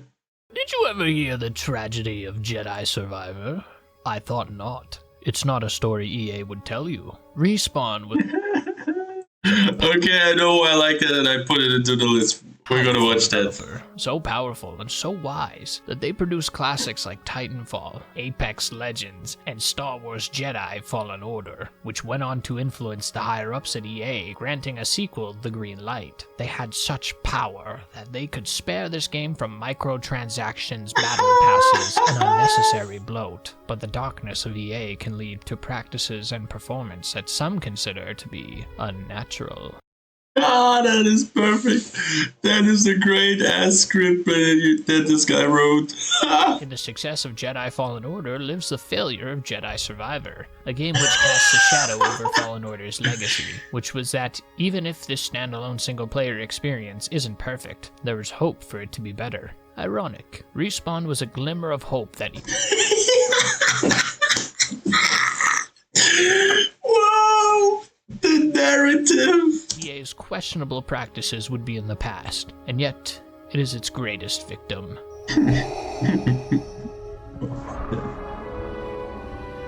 The hype leading to the release of Jedi Survivor was through the roof. My friends and I couldn't stop talking about it. There were advertisements everywhere, and it was clear to me that many were hopeful of the new release. But then it did. Top-of-the-line gaming machines couldn't run the game above 60 FPS, and the consoles were struggling to maintain 30 at times. Pair this with numerous crashes, a DRM that was so intrusive it had prevented players who bought the game from playing it, and we have the perfect storm, capable of ravaging the game's reception and Respawn's reputation. I cannot understate the calamity that fell upon this game. Many critics outright begged their viewers to not purchase the game. Twitter was on fire with people airing their grievances, and it felt like it was impossible to go long without hearing of Jedi Survivor's tragic release. But why is it a tragedy? Well, if we look underneath the slideshows and shitty textures, we will see a game that is a perfect sequel, one that built off of everything its predecessors achieved, one that creates a satisfying story and contains heartfelt moments, one with tight and reliable gameplay, and one that will never see the light of day. Because like other abhorrent releases, the bad press around Survivor's launch is a tumor that outweighs its host. Throughout this video, we'll look at all the ways Survivor is a good game, not as a means of defending the launch, that's indefensible, but to show how clear it is, through every well-made aspect of this game, that Star Wars Jedi Survivor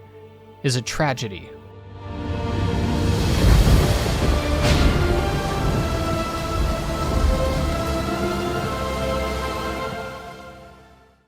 What is a good sequel? Previously, I've defined it as a game that builds upon the gameplay, presentation, and story of its previous entry, expanding the world and what you can do in said world, and I still use that definition as a guideline. But the reality is what defines something as a good sequel is the experience. And oh man, was Star Wars Jedi Survivor an experience. A perfect sequel is not entirely about ticking boxes and improving every minute aspect of a game. Even if that's part of the equation, the other half, the one I've often neglected, is the heuristic and subjective experiences that influence what a sequel must satisfy. Notably, when I analyze a sequel, I have to ask, what expectations have been set? To explain why Jedi Survivor is in my eyes the perfect sequel, we need to answer that. And to achieve that, we're going to go over my major criticisms of Star Wars Jedi Fallen Order. I have an entire video on Jedi Fallen Order that you can watch, and I recommend that you do. But if you don't have the time, which I get it, I talk a lot and you might be busy, I'll summarize them in one umbrella point, which is, Jedi Fallen Order was painfully close to being a near perfect game. I had hoped for a sequel specifically because there were so many aspects of the game that could be fixed, and Jedi Survivor did just that while adding even more to the game, resulting in a game that shines both in and out of the presence of its predecessor. But not all is well in the galaxy. Jedi Survivor released to the same numerous praises, but one unanimous criticism: performance. I know I had mentioned that performance wasn't that bad initially, and truthfully, I didn't notice it was that bad on PlayStation 5. And I was assured by EA that the Day 0 and then Day 1 patch would smooth things out. I should have known better. Yeah, the PS5 version ran not great, but the PC version was unplayable for many people. And that is not acceptable by any means, but this isn't a review, and so things like presentation carry a different weight. When deciding if you should purchase a game, performance is important because a dope game means nothing if it doesn't work. But in a deeper look at the game, I want to look past that for the sake of analyzing what the game is trying to do fundamentally, and because who knows, there might be patches that fix the frame rate by the time this video releases, fingers crossed. Jedi Survivor seems to pick up a few years after the events of Fallen Order. While the gang is largely split up to pursue new homes, new fights, and themselves, Cal has seemingly become stagnant. Every battle he wins is but a minuscule fraction of the greater war, and he is growing ever frustrated. Within this frustration, Cal is scared that he might turn to the dark side, or at the very least, lose himself in the fight and frustration of being David against Goliath. The embodiment of these fears is Dagan Gera, a Jedi that in front of our eyes turns to the dark side. And in this, Cal finally has a goal of catching Dagan Gera, getting to Tanalorr, a planet supposedly unreachable by the Empire, and getting the gang back together. I already mentioned this, but to see what worked with Survivor, we have to return to Fallen Order. And I'd like to keep things moving quickly, so I'm going to create a list of pros and cons that I mentioned mentioned in my video as a means of more accurately quantifying how many things were improved upon here. If there's something you disagree with or want more context on, I support my opinions in my aforementioned video on Jedi Fallen Order. Pros: presentation, traversal, environments, level design, combat, controls, enemy variety, story, we fun can watch campaign, that custom as well. clothing and lightsabers, and New Game Plus. Cons: performance, Cal Sprint animation, bugs, not enough lightsaber fights, the ending. New Game Plus is fucking useless. Yeah,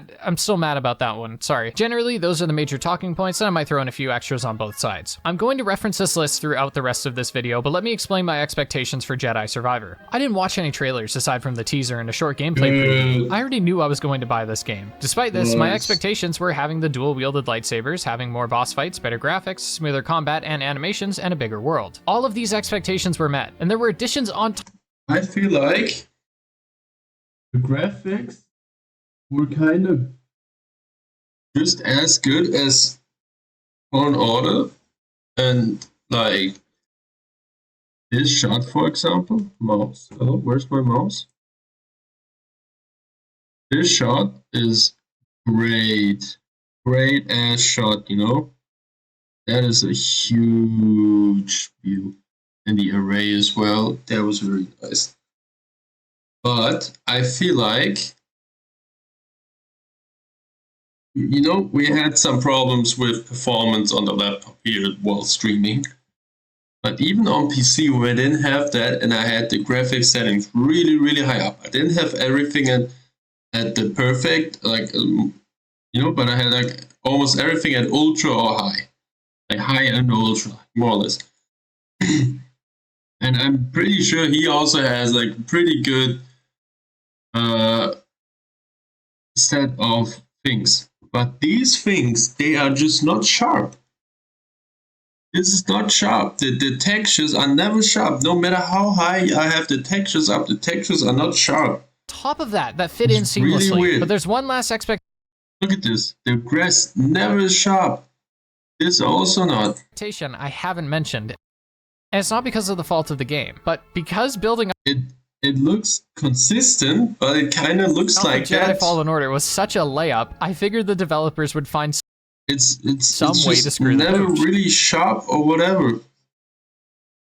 Like look at the stone and the dirt. This, I don't know what it is. I feel like in Fallen Order it did look a bit better. Can we have like a to see what I mean?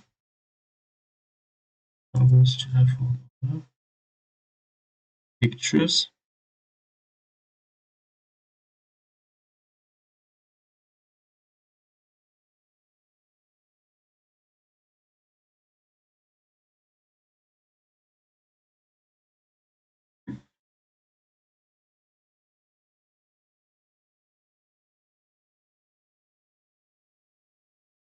Like I feel like the textures here are sharper than here.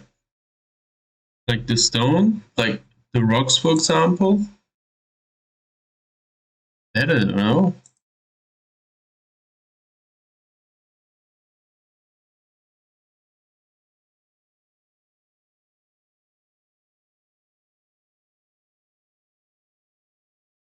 Here. Let's have this for as reference. This is lower resolution, but I think we will still see what I mean. Yo, this is a cold picture. Holy cook, whoever did that.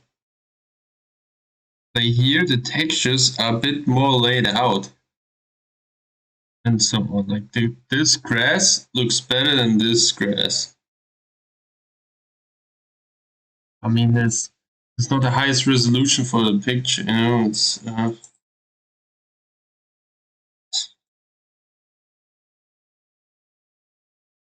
wait, maybe we need Fallen Order gameplay. Oh, what did I click?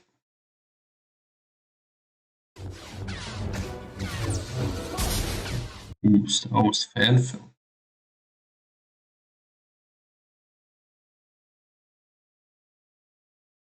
Fallen Order.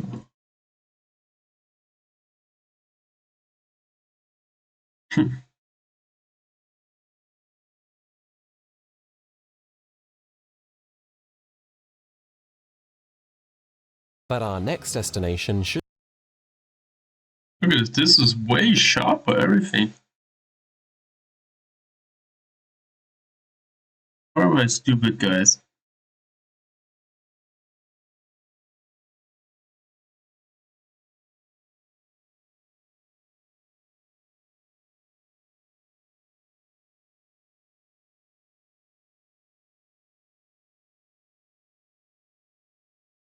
Yeah. Go back a bit.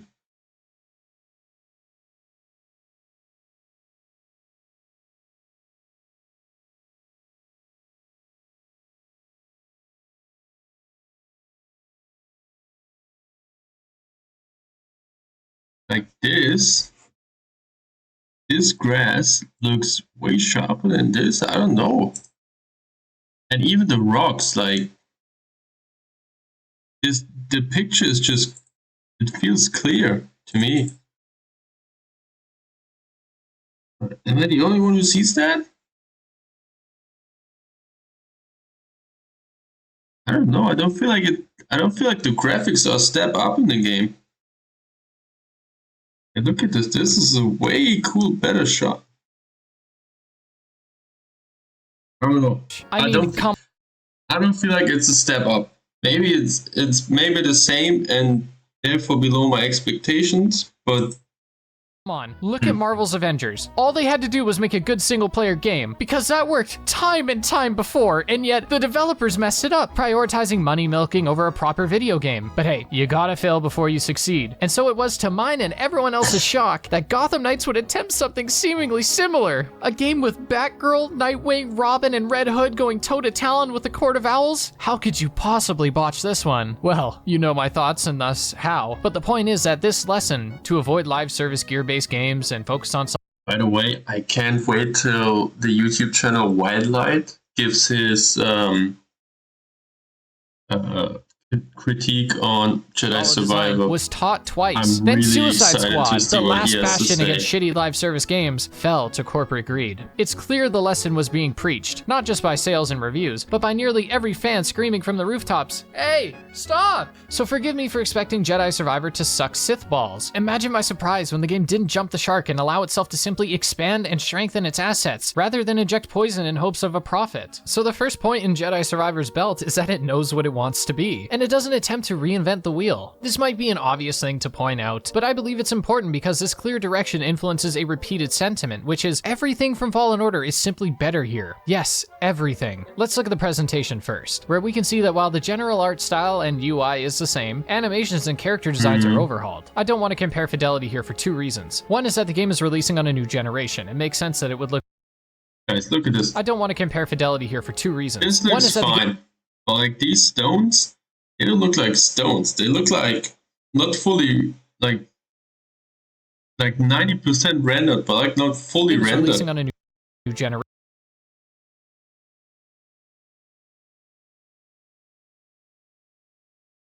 It makes Like it does not look sense fully that it rendered to me. would look better. Two, The animals do. game especially. Like this stone just doesn't. I don't know what it is.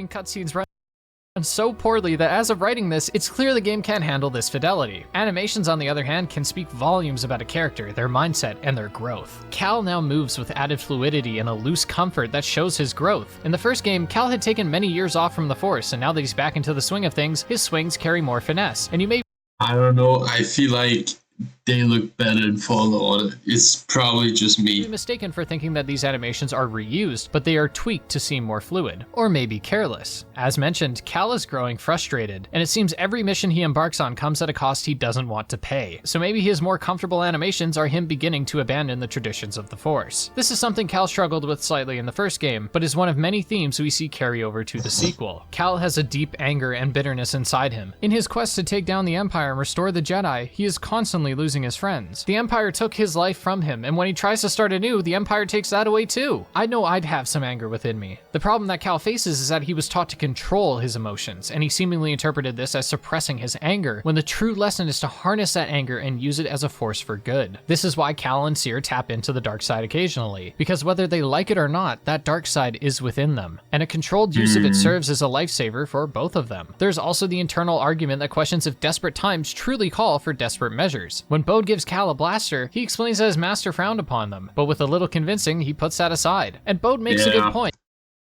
Just literally because Obi-Wan said it's uncivilized is the reason I didn't want to use it in the game.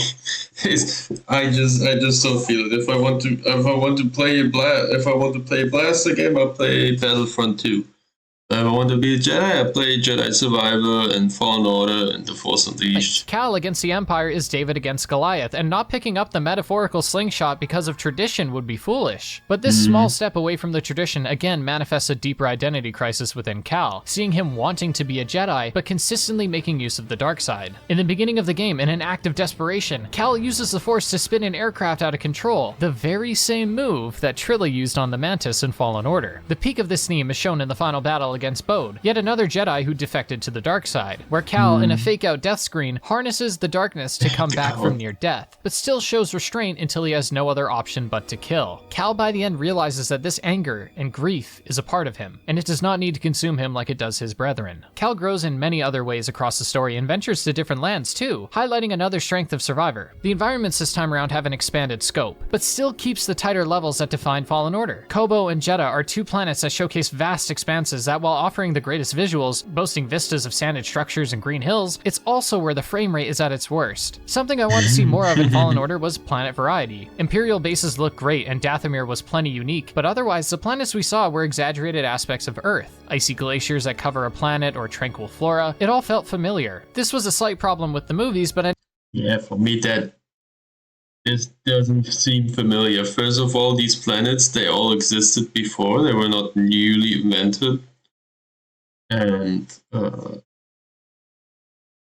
these planets are not familiar.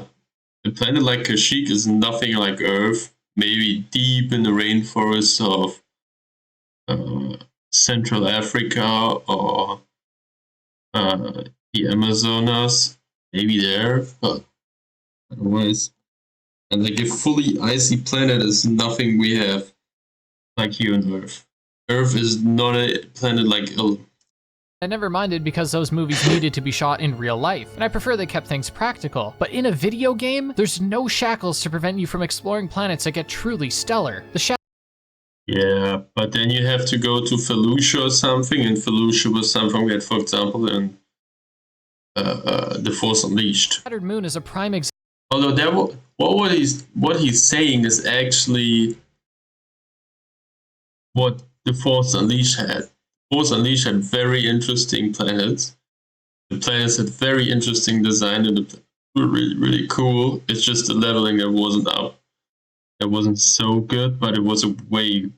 It wasn't an open world game. It was very linear, you know. Example, as our first sight of it is from a distance on the grounds of Koboh, but upon arriving we traverse a sleek white space station that surrounds a beam constantly firing, only to end at its peak with an extraterrestrial boss fight that hits like a fucking semi-truck that feels just like home. But this moon still feels like a moon, like one we're familiar with, apart from the shattered shtick. Of course, It doesn't feel familiar at all. I don't know what he's saying. the game's opening is filled with intrigue as Coruscant feels most familiar. First of all, because we all know Coruscant from the movies pretty well, and also because it feels like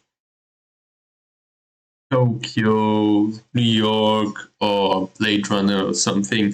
It feels most familiar than anything else. Coruscant is filled with otherworldly architecture and enough identity to make it a joy to return to. And it's in the penultimate location that we see exactly what I wanted more of in Fallen Order, which was a proper Imperial base. Yeah, we've had Fort Inquisitorius in the first game, but that was a generally linear story-based environment. Nova Garon is a maze of interconnected paths with an army of Imperials within its sprawling hallways. It is easily the best level design of the game, but the important part is the environment, which, while familiar to any fan of the franchise, is done so well that I can't help but fanboy out about it. The final environment is unfortunately certainly the Okay. wildest we get. Tanalorr is built up throughout the game to be a safe haven and the ultimate goal, so it's Beautiful. important to design this world as almost ethereal. Tanalorr is the manifestation of the Beautiful. Jedi's hope, Cal's hope, and a near heavenly escape from the Empire. Once Look at this. He's saying exactly what I'm saying when I was reacting to Theory, the way he wanted the game to be something different and not about Tanalorr.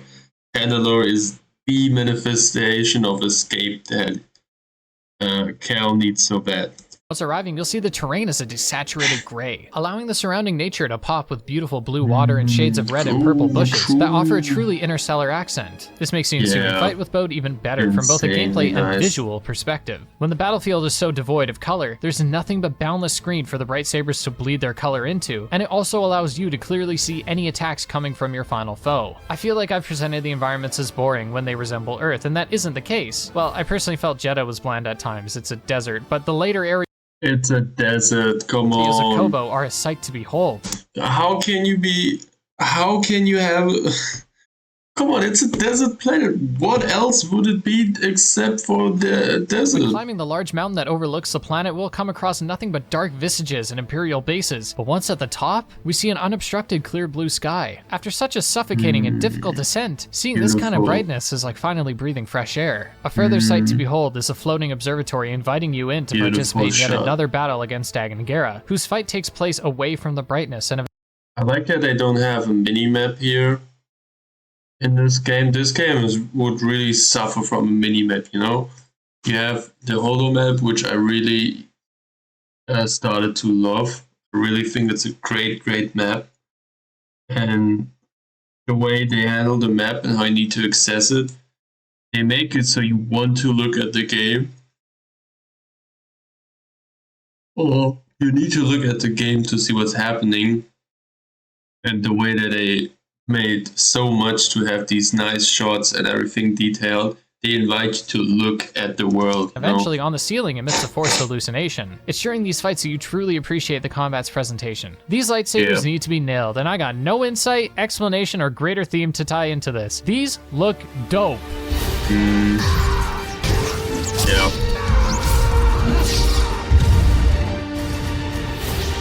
That wretched order will rue the day they They look great. or so They terrible. look really great.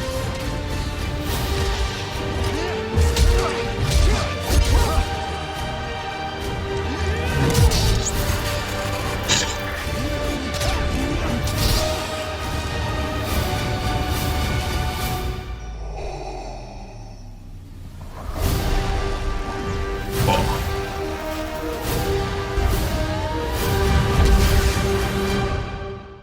These boss fights end up feeling like they're ripped straight out of the movies, and the different swings and slashes of the stances make each visually unique and immediately identifiable. If Cal swings his singular saber like a sword, you know it's the one-handed stance. If he begins lunging or looking akin to someone fencing, you know it's the blaster stance. If he begins wielding a singular sword with two hands, you know it's the crossguard. Parries are satisfying, and this goes for the blaster That's as well. true. Cal's force pushes and pulls are done exceptionally well, and this point will be proven time and time again throughout this video by simply glancing at the expertly crafted animations. But there is one that many have pointed out. Do you remember Cal's sprinting animation in Jedi Fallen Order? Yeah, a little odd, but look at it here. Not bad, right? Well, let's take a look at the jogging animation, which many have cited as being wonky. The channel editor Sean even commenting that it looks like a sim on his way to work. But I think it Oh, will grow on you like it no. did for me. Where the animations continue perfectly from the first game is in the takedowns, especially those on Yeah. beasts and mini-bosses. Yeah, Cutscenes here allow the so actors to nice. express themselves, and everyone delivers great performances, especially Cameron Monaghan. Though after Yeah. Fallen Order, that's no surprise. More importantly, Cal looks more distinct this time around. In Fallen Order, it was terribly difficult to look at Cal and not connect him to the Joker or Ian Gallagher, and that makes sense, but I can't put my finger on it. Maybe it's as simple as a beard. Cal looks like he's really grown into his own, which the many aforementioned animations support. This of course varies through the different hairstyles, facial hairstyles, and clothing options, which are varied enough to make each Cal feel different, but still left some to be desired. Since I'm on the assumption you've played the game, I can say that Yeah, adding the they poncho do. again was a massive W, and I Yep. appreciate even further how hard it was to acquire. To acquire this jacket, you must venture into a completely optional base and fight the spawn of Ogdo. For those who haven't been barebacked by Ogdo Bogdo in the first game, I'll catch you up to speed. Ogdo Bogdo was a side boss in Fallen Order that could be encountered very early on, and thus was a huge roadblock for many players. It was a difficult enemy to take down, and gave a lot of beginners grief, making it somewhat infamous within the community. Spawn of Ogdo is Respawn saying, "Oh, you thought that was hard? Hold my lightsaber." This fight is easily the hardest in the game. Many of Ogdo's attacks are one-shots, if not over half your health bar, and his health bar is massive. I won't criticize how unforgiving this boss is because it's optional and it's borderline unfair for a purpose. Admittedly, the only criticism is that the hitboxes on some attacks are questionable, but the real They are more than questionable, bro. It disgraces what they are. Embarrassing. challenge comes from how his attacks come out at different times. One attack won't be the same as the following attack, making this the purest test of skill, disconnecting muscle memory from the equation. When the spawn of Ogdo is defeated, Cal can get the poncho, and will comment about how the smaller creature is seemingly judging him. The game knows it took you a while, but that's not where our side tangent ends, as when returning to Doma's shop, we can find a force tear that contains a challenge to defeat the son of Ogdo and Ogdo Bogdo at the same time. I'm not recounting this for the sake of summary, but to give a prime example of how much fun and fan service was a priority for Respawn, and it's a major part of what gives this game its charm. If you saw the interviews leading to this game's release, you know that many people were asking about the poncho, so seeing it again is just a fun moment. What I also hope to illustrate with this example is that while Jedi Survivor's world is open, it isn't empty. Around every corner is a collectible that can be exchanged for perks, cosmetics, and there are plenty of memorable boss fights, challenges, and entire areas that if you only focus on the main story, you'd miss. Yes, side missions are by their very nature second to the plot, but they still contain plenty of moments that surprise players. When you first meet Cage Vanda, my favorite. I feel like the side quests, for what they were almost as good as the main story for being the main story. Like, they were equally well done. Side character, she'll give you the names and locations of different bounty hunters. Usually you have like a very good main story or very bad one. And if you have a very good main story, you have just absolutely useless side stories or way too many side quests without any purpose at all. And any influence is just a side quest and then it's done. Or you have a bad story and you have like good side quests and actually just don't care at all about the main story. And it takes away, or there's not enough of it, and you have a really big open world map. And here was perfect. You know, the main story was very, very good, and the side quests, they were everywhere, some of them, but not too many. They were different, they were interesting, the conversations were nice. And it all happened in the map, you know. The prospectors then came to the Pyloon's saloon. You could talk to them. They maybe even had more story. You had to go somewhere and find the rumor. And in the rumor, something else happened and so on. It was almost very nice and nicely interconnected. I enjoyed that. This side quest has been regarded as tedious by many, but I can't see how that's the case because it's just a boss gauntlet, moving from planet to planet hunting the hunters. It's a ton of fun and is capped off with a betrayal from Cage. Once she's defeated, you get her pistol, and we find out that she too was being hunted by bounty hunters. And who else to collect that debt than Boba Fett himself? I've said it before, I'm not a big Star Wars fan, so something like this doesn't give me nostalgia or anything, but it's clear the developers are fans and loved making this game, and they understood the criticisms of the previous entry. Furthermore, if you paid close attention to the beginning of the game, then you'd know the Cage twist early. As you can see, she is wanted in Coruscant. Not everything is perfect though, as some of the side objectives were downright annoying. Upgrading Pyloon Saloon was a lot of fun, and seeing the place get more lively as you meet people encouraged exploration, and eventually you could come across a crew that begins playing holo tactics at the saloon. Holo Tactics sees you facing off against an opponent with equal credits to spend on troops that will go head to head. The idea is that you select troops to play and move through multiple waves consecutively. One loss at round 3 brings you back down to round 1, so you might think it's important to remember what you used on round 1 and 2, so you can consistently win. But here's the catch. It's random. What works on one turn will not work the second time around, even when the layout is the exact same. And it makes playing through these incredibly grindy and a roll of the dice. I don't want to spend too much time on this because it is a simple side activity, but God, is Holo Tactics awful. And it would be No, I instantly loved it. fun if there was just some consistency. It's the worst of the side activities, and maybe that bodes well for the rest of the game. In Fallen Order, there were was few side wonderful. objectives outside of collectibles, and while there were some side bosses, many of them were reskins of enemies we had already fought up to that point. I didn't criticize this in my review of Fallen Order, but many others did. And Respawn has fixed that problem with flying colors. Now we have the Rancor, Ogdo, many other reskins. What did In you Fallen say? Order, there were few side the worst of the side activities, and maybe that bodes well for the rest of the game. In Fallen Order, there were few side objectives outside of collectibles, and while there were some side bosses, many of them were reskins of enemies we had already fought up to that point. I didn't criticize this in my review of Fallen Order, but many others did. And Respawn has fixed Bro, that is that what? problem with flying colors. Now we have No. We had the animals were all reskins of themselves, you know? And worst of all, they were just, you had one of them, and then you had, next time we saw them, you have 3 of them, 2 of them together. They were just openly running through Kobo and whatnot. This is like Kobo is like the least, I would rather have 5 of my kids growing up on Dathomir than on fucking Kobo, bro. They take 2 steps out of the saloon, and there's just a battalion of B1 battle droids. Then there's 2 purge troopers. Then there's this white the yellow Havoc thing running around. Then you have the Godzilla monkey running around. Then you have 2 of them running around.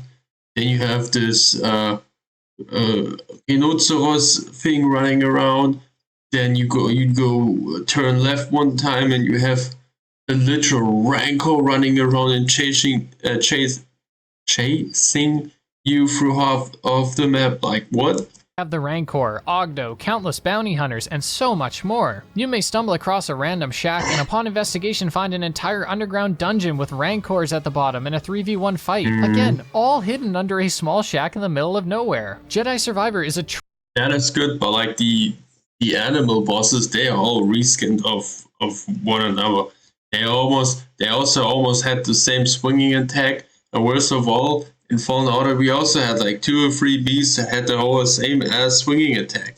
tragedy from a presentation perspective because it oozes passion from every boss fight, environment, animation, and cameo. You know that this game on the surface is a love letter to Star Wars, and while there are flaws, the flaws are not blatant oversights or laziness, they're just simply mistakes. In gameplay, we can see where these mistakes crop up, but it's also where we see the best the game has to offer. Gameplay is simple on the surface. What I want to say is, I'm maybe a little bit biased or like spoiled by fighting animals. But like in the Force Unleashed and Force Unleashed 2, it was so fun to fight the animals because you had so many moves that you could do. There was so much stuff that you could do. Like anytime you had an opening, you could do a different attack on them and it would work and it would do damage. It would be cool. It would look nice. I would never ever get boring of fighting any animal. First of all, I barely died fighting an animal. I died in the boss fights. And there was no animal boss fights besides that one boss fight in the Force Unleashed 2, but we did that first try, I think. Even. Yeah. And even the Rancors, they had spawned like 4 or 5 Rancors in the pit. You could kill them with so many different things. With the lightning. And don't get me started on lightning. We had 5 different types of lightning that we could do. We could push them, we could pull them, we can do lightsabers on them, we could throw lightsabers on them. We had 5 different combos with lightsabers we could put on them, and we could also jump onto them, and we could do the infinity dash attack on them that was really nice, and so on. We could use the force bomb on them, we could use the what was it called? The thing where we put ourselves together and we have this ball of force that is unleashing from us. That was so nice. I think it was even called Force Unleash or something. That was incredible. There was 20 ways where there was 20 ways how I could attack this Rancor with just a lightsaber, the Force, and Force Lightning. And in this game, you had like 2 lightsaber attacks, lightsaber throw, and you could lift and drop, or just drop these animal bosses or like big animals to the ground. And this wasn't even an attack. You could just put them down to have an opening. And then you had to parry them and so on. That's way... It's not even half of it. Okay, you had 2 lightsaber stances. Like, I don't even want to count it as a pro for it. Because in the Force Unleashed games, you had 1 lightsaber stance. And you had so much more with it. I feel like I would rather fight a Rancor in Fallen Order than I would want to do it in Jedi Survivor. But yeah, I'm not a big fan of the animals, and I won't be anyway soon. The animals in this game, fuck them. Give me animal fights from the Force Unleashed, man. Come on. I just want to fucking mash 5 different buttons on my controller and make some force attack rather than what this is. Okay. It's mostly combat, but the combat is deeper and more visceral than ever. Puzzles suffer this time around, but not enough to be of concern, and the pacing of the game is like any roller coaster. Slow at first, but once it hits its apex, it's nothing but exciting until the very end. Mechanically, the game continues right where Fallen Order left off. You have every ability from the beginning, no injury to force the player to reacquire these abilities, no unexplained nerfing of Cal, simply expanding the foundation. Force pushing and pulling is still here, but now you can suspend enemies in the air, or pull them directly to the ground. It's within these abilities that there is further progression. Nearly every con in the air, or pull them directly to the ground. It's within these abilities. This thing is here. That was so unnecessary. It didn't make sense. Also, I saw somewhere a comment that pointed out he likes the game, he understands how it has to work, but the shortcuts with the doors were stupid. And I also felt the same way. He said it out loud. I knew the doors. I said it once or twice in Fallen Order. And I just swept it over because I was like, that's the game. But like, it is so established that Jedi can just use the Force to open any door, whether if it's electronical or not. The only thing they cannot get through are blast doors. There's like 3 or 4 blast doors they close. They have to use the lightsaber, and you know what? They still get through. We saw it literally in the Phantom Menace. They just take the lightsaber, put it in. And with a bit of patience, they can just put a hole into it and get through it. Why can we not do it? There was never a door that big in this game. Here we can do it. And then we also have this here. The moment we had anything that is force push or pull from Fallen Order, we should have been instantly able to do that.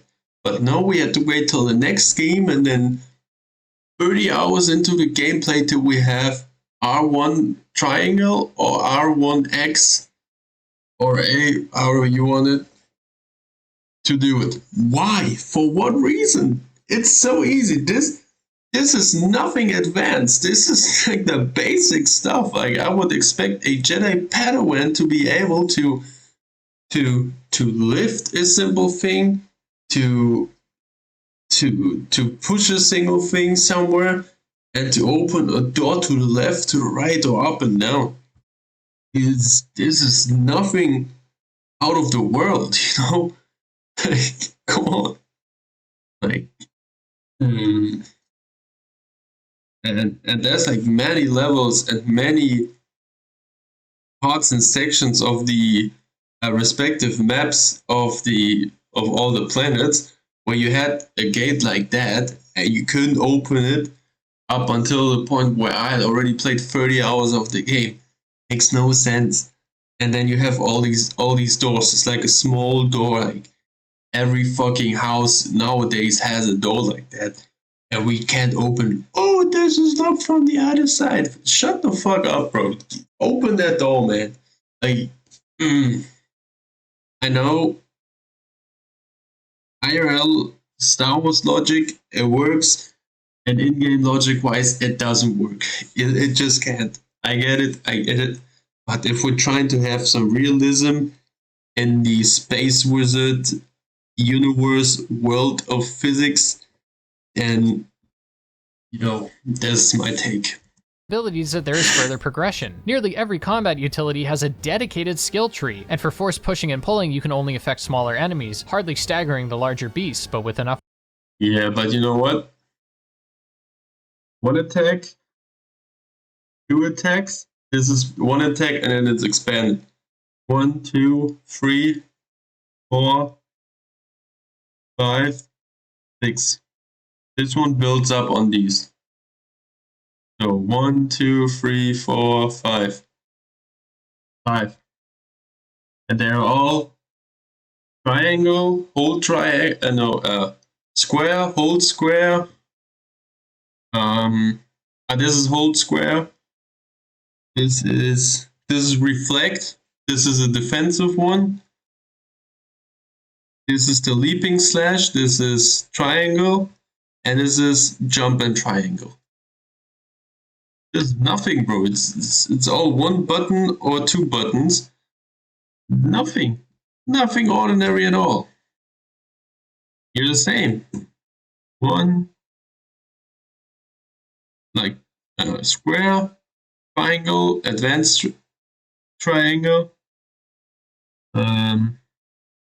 L1 square, jump square, advanced jump square. This is deflecting, so defensive, and this is you can throw the lightsaber and then control it. So L1 square, but like we already have that unlocked. Just you can do more stuff, but in the actual boss fight you can use it up. That's it. So 1, 2, 3, 3.5. Like for what? This is a lot of skill trees, 1, 2, 3, 4, 5, 6, 7, 8. 8 skill trees. And 5, 3, here maybe 4, 4, 4. There's as many attacks. But like you can only use either these 5 or these 3 or these 4. And like it was better in Fallen Order. It looked better because you had more animations for one stand. And then you had in Force Unleashed, you had those 25 combos. I mean, the combos were sometimes the same, just with the lightsaber, just with the Force, or just with Force Lightning, but it was still something different. And here it isn't. Here, every skill tree has something to deflect. Here, deflect. You have always a jump attack. Here, jump. This is also a jumping one. Okay. This is the leap, the overhead leap, and this one is you just make a helicopter. It's almost the same. You use all these attacks the same. You have the same mechanic of an attack in a different stance. It's like, and then it does different damage. You can use it differently often, but it doesn't make it better for me.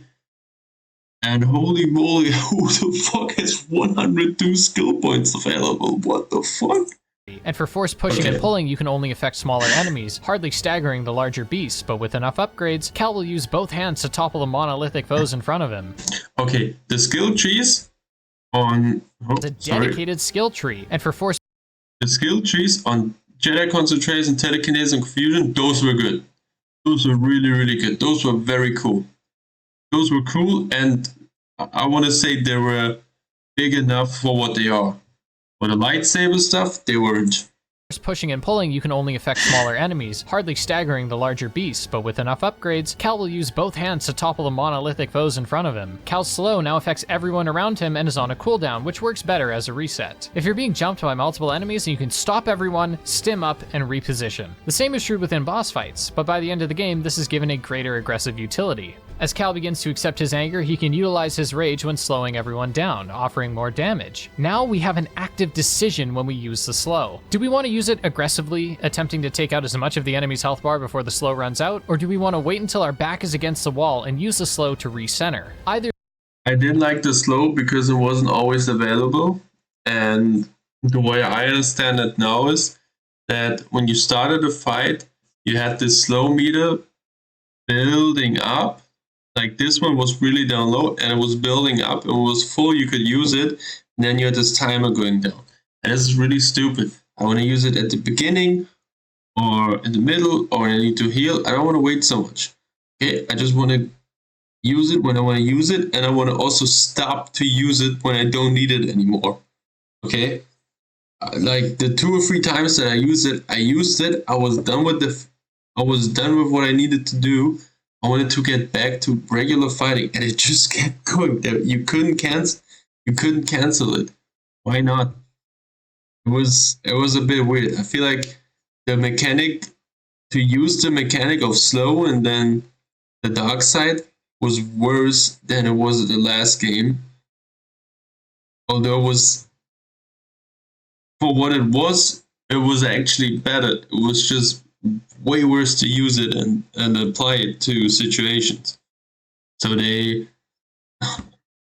put themselves in a trap that they laid out themselves. It's, come on. Your decision is justified, but the issue is by the time you upgrade the slow, you can do both reliably. When I slow someone now, I get the associated buffs for upwards of 20 seconds, which is an eternity when combat moves as fast as it does. Otherwise, progression functions to allow even more ways. See,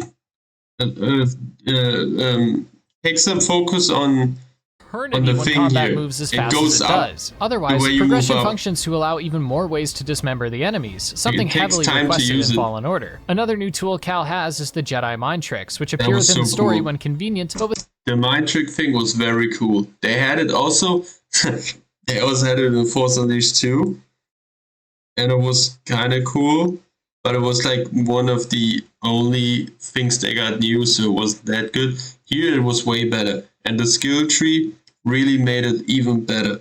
With the skill tree, you could upgrade it, and every time you use it after you upgraded something, it was even cool.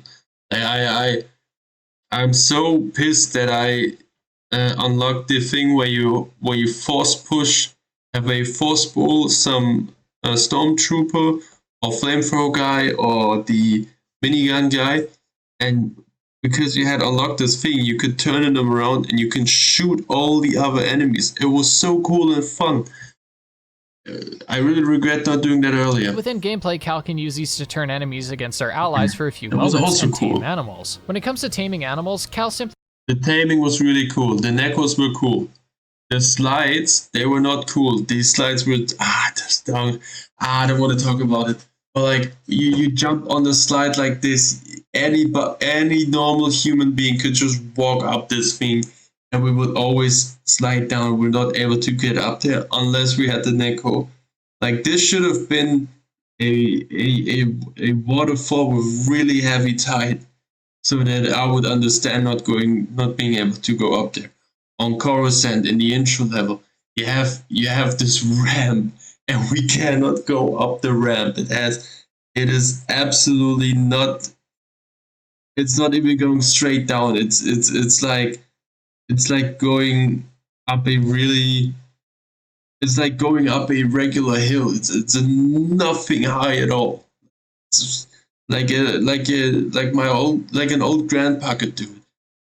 Rides different creatures to make traversal faster. It's a simple mechanic, but it solves a potentially fatal problem, where traversing the open areas could be slow, especially when cleaning up the remaining collectibles. Even when on your own, Jedi Survivor has ways of keeping you engaged with new movement abilities. A grappling hook is straightforward, and the air dash and eventually air dash through screens allows for so much more freedom. When passing through a screen, your double jump and dash is reset, meaning entire minutes can be spent in the air if you know what you're doing. The epitome of this is some movement tech I discovered, where you can air dash directly quickly after jumping, allowing you to dash along the ground, but without was the end lag of constantly a doing normal it. dash. This dash, because it is along the ground, can be chained with another jump and then another dash, and so on. I only bring this up because, even if it isn't intentional, it made moving around a bit more efficient and rewarding, and I desperately need to explain why I was moving around like I just did a rail of coke in most of my footage. Ever since getting sucked into Warzone in 2020, I, by instinct now, try to slide cancel in every game I play. But no matter which way you move, it's clear that the movement here is deeper than Fallen Order. And when backtracking is so much easier thanks to the introduction of fast traveling, I can't praise it enough. The best part of Fallen Order was its combat and boss fights, and so it's no surprise that Survivor offers even better boss fights and a ridiculous amount of them too. While more fights against the Empire and other lightsaber users are great, and a significant improvement from Fallen Order, it's only appreciated because the combat is tight and expressive. Survivor builds upon the 2 stances from Fallen Order to total 5 stances, and thus 5 ways to approach a situation. All of these are fun, but not all are viable. The one-handed and double-sided stances function very similarly to how they did in Fallen Order, but have the necessary expansions that carry across the stances. Lunging abilities, charged attacks, air attacks, and some new combos occupy skill trees, and while that might This attack was so cool.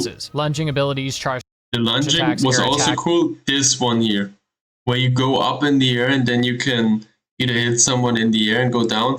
This has very much Force Unleashed vibes. This was also why at some point I got away from the cross guard and used this one instead of it, and also instead of the dual wield, because it was just so cool to go up against these guys, get up in the air, and then either slam or just hit him again and so on. It looked way cooler. I really like that. And some new combos occupy skill trees, Boom. and while that might make you think that these stances are samey, they do plenty to separate themselves. One-handed is a great all-rounder, while the double-sided is good for weaker crowd control. It covers a wide area and excels in deflecting multiple ranged attacks in quick succession, but struggles in one-on-one, relative to other stances. I don't know. I feel like the overall best one, like, I want to say the double bladed and the crossguard are like my top 2, my go-to picks, also in variety. But like, if I had to pick, if I could only play one stance at all times, I would probably, and I would need one for everything. I would have a hard time if I only could use the crossguard. Although with everything else, like in crowd control, the crossguard is really not the best one. It takes time to get everything done. And the double bladed is sometimes, it takes a lot of time to get somebody killed. It's a lot of fighting, and then when you have to fight a lot of NPC enemies, it's tough. But the double bladed saber, very nice. It's a very nice, you have a lot of defense, you can attack nice. You can break through the block meters really fast with the lightsaber fury. I feel like it's the best middle of it all. Like this is like the best overall thing, even better than the single lightsaber. Stances, that is. I won't dive into these stances very far because I discuss them in detail within my Fallen Order video, but I want to talk about the newest styles and the pros and cons they introduce. Two-handed is a stance teased in Fallen Order, and many fans want to see it show up in Survivor, and well, here it is, and it's great. This is my personal favorite stance because it looks amazing with flashy takedowns and combos exuding finesse, but the downside is it lacks damage and struggles at range, especially against enemies that can fly. The quirk. It was weird that it struggles so bad because I would have expected to just be able to have way easier throws. Like I should be able to throw the lightsaber way much further away, because I don't have to worry about it coming back to me in time because I still have another one. But yeah, it didn't really matter to me. This stance is that any attack can be cancelled by blocking, something other stances cannot afford. With most stances, you have to commit to an attack, which for slower stances is detrimental. But with dual wielding, you can unleash an unrelenting barrage of swings, and the moment an attack comes in, you can block instantly. This allows dual wielding to be the most aggressive of the stances, and on the opposite end of our speed to damage scale is the crossguard. The crossguard sees your lightsaber taking on a greatsword appearance, acting as a slow-moving but devastating lethal approach. It makes up for its lack of speed, range, and crowd control with pure damage. The problem I found with this style is that because each attack is so slow, the opportunity to do good damage is so minimal in most fights, especially when those enemies No, you have. That's why you need the block meter. If you get the block meter off, you have everything you need. These are fast or aggressive, which is often the case. The issue is exacerbated on higher difficulties where it only takes 2 or 3 slip-ups to die. It's hard to justify using this stance when dual wielding offers the best defense and any other stance is faster. And I had a few commenters point out that they were The problem with dual wield is that the block meter is it's smaller. So against like some Dagon Garo attacks or some boat attacks or like the big animal attacks, especially the Rancor, the block meter would be just instantly gone after one hit. There'll be a bit of mix off. And here would be really, really good. Like the cross guard would survive it. You could still get hit and be fine. And also if you had a lot of droids in the way you needed to fight, you would just hold block and you would not run out of the block meter constantly. So that's but it's a trade-off. You either like this one or you like the other one. Also, a very warm hi to Jägermeister who just showed himself in chat. Hello, hello. I hope you had a very nice Christmas, nice Christmas days, and yeah, really recovered from that also to get into New Year's Eve. Hello, hello, hello. And also, let me do this thing real quick. Let me give you a shout out. Yeah, boom. Boom, played Factorio recently. Wow. Many people that I saw that are playing Factorio again. I think Angel also played Factorio. I think, I'm not sure actually. I think maybe Samalander was also playing Factorio recently. Or did I mess that up? I don't know. Factorio is like an always game. Also, I'm absolutely not into Factorio myself, but like I like to watch the streams. So guys, if any of you really interested in Factorio, Jägermeister is one streamer that plays Factorio. Definitely check him out. Very nice guy. were able to make use of the crossguard regularly, so this could be a skill issue. But my grievances lies less with it being difficult to use, and rather with its blatant inefficiency against other stances. This dynamic exhibits one of the greater design shifts within Jedi Survivor, which is in regards to difficulty. Fallen Order was by no means an easy game, but it was fair, most of the time. The game could get away with having some tough-as-nails enemies because the maps were always interconnected, meaning a meditation point was never too far. Jedi Survivor has more open areas this time around and thus cannot afford Oh, these fucking birds, bro. for this luxury. To remedy this, it seems the talked enemies do about less them. damage, but I would struggle to actually call the game easier. Rather, I would say it's more forgiving. Individual attacks, telegraphs, and patterns were harder here to memorize and adapt to, but when the attacks don't do as much damage, it allows a player to spend more time getting familiar with those attacks, which is further appreciated when you have 5 new stances to learn said attacks with. Finding a window to attack with crossguard will be significantly harder than doing so with something like the blaster stance. The blaster stance is yet another option that focuses on ranged attacks and chip damage. You can fire a single bolt or a charge bolt that consumes 2 charges. One thing, I was bashing these stances a lot, and I also talked about how I wasn't using it really. But like, if you are not so passionate about the whole blaster thing as me, this is a really refreshing lightsaber stance. And this is also in fighting, like you use the lightsaber constantly. This is a really good lightsaber stance. There's a lot you can do with it, but it's another lightsaber stance, just as the crossguard, which makes the single lightsaber one just so unattractive. For no reason, to be honest. The single lightsaber stance should have like the most benefits of all of them.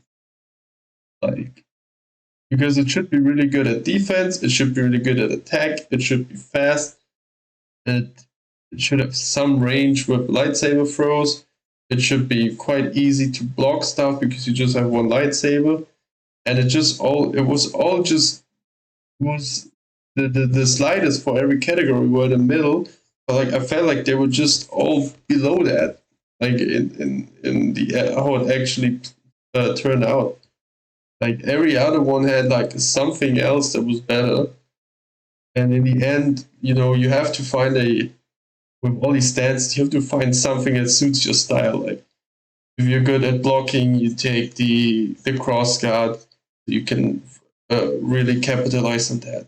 If you like to be really offensive, you take something like the dual wield or the double bladed stuff. If you wanted to have a good variety of lightsaber attacks, but also crowd control, with one stance you take the blaster one. There was nothing like the single lightsaber stuff was just so undefined. Like no definition in the fighting style. It had nothing that the other ones had. It just had everything a bit, but every other one had everything else just better or more of it. Charges. You recharge the blaster by attacking with the saber in your offhand, and it creates a dance where you swap. That's what I hated the most about it. That was such an unrealistic thing. I should be able to. They should have an overheating mechanic with the blast instead of that.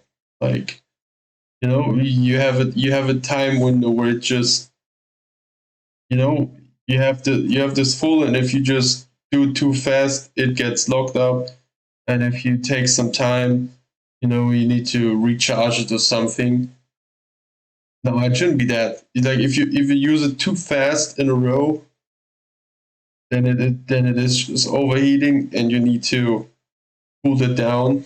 And if you use 2 or 3 charge shots, it also has to do that. But otherwise, you should just shoot it, and then you just get a shot back. Like there should be nothing like that.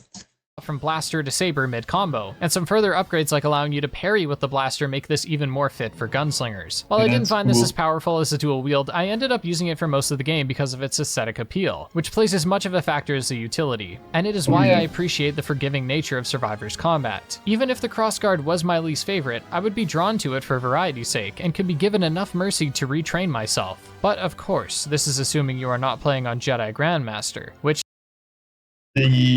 the lightsaber attacks should still be a bit faster with the crossguard as they were.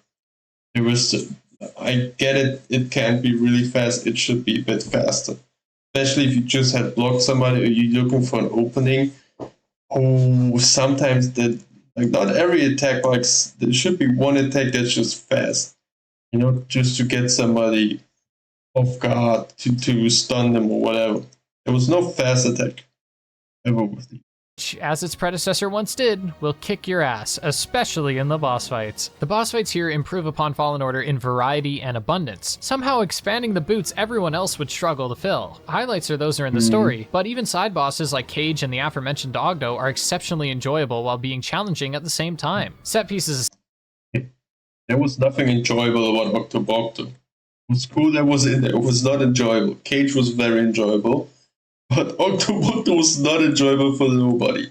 It was a tough challenge, and it was blood, sweat, and tears. The boss fights excel in being fair but challenging, and we can look to Rayvis to see why. Rayvis is hyped up from the early game, and we learn that not only has he slain Jedi before us, but that he has a regenerative body, making him already intimidating in our minds, but that's just what we imagine him to be. Rayvis in reality is much worse. He uses a mace and swings with wide sweeps and long combos, forcing you to be patient and precise with your engagements. It's a tough battle, but once that health bar is gone, he spawns another health bar. He sheds his armor, and his skin is free, and his aggression is restraint-free too. His mace now has extended reach, his combos go on for longer, and he begins overlapping ranged fire strikes with close quarters melee. The fight is as hard as it is fun, and while this late game boss is a high point, we start at an equal level of quality. Jedi Survivor's opening picks up right where the last game left off, both thematically and mechanically. Thematically, Cal is showing the frustration and pain that underscores his actions in Fallen Order, and we get a chance to refine our bearings against familiar enemies in an unfamiliar environment. And both of the boss fights on Coruscant are remixes of familiar enemies, allowing fans of the first game to try their new moves against a familiar boss, especially the Ninth Sister, whose moveset is familiar enough to reward avid fans of Fallen Order, but new enough to prevent boredom. The whole introduction is done so well and sets us up perfectly to feel the way Cal does, but I'll get into that when we talk about the story. For now, I want to appreciate the action here and how, especially in the second half of the game, it never seems to slow down.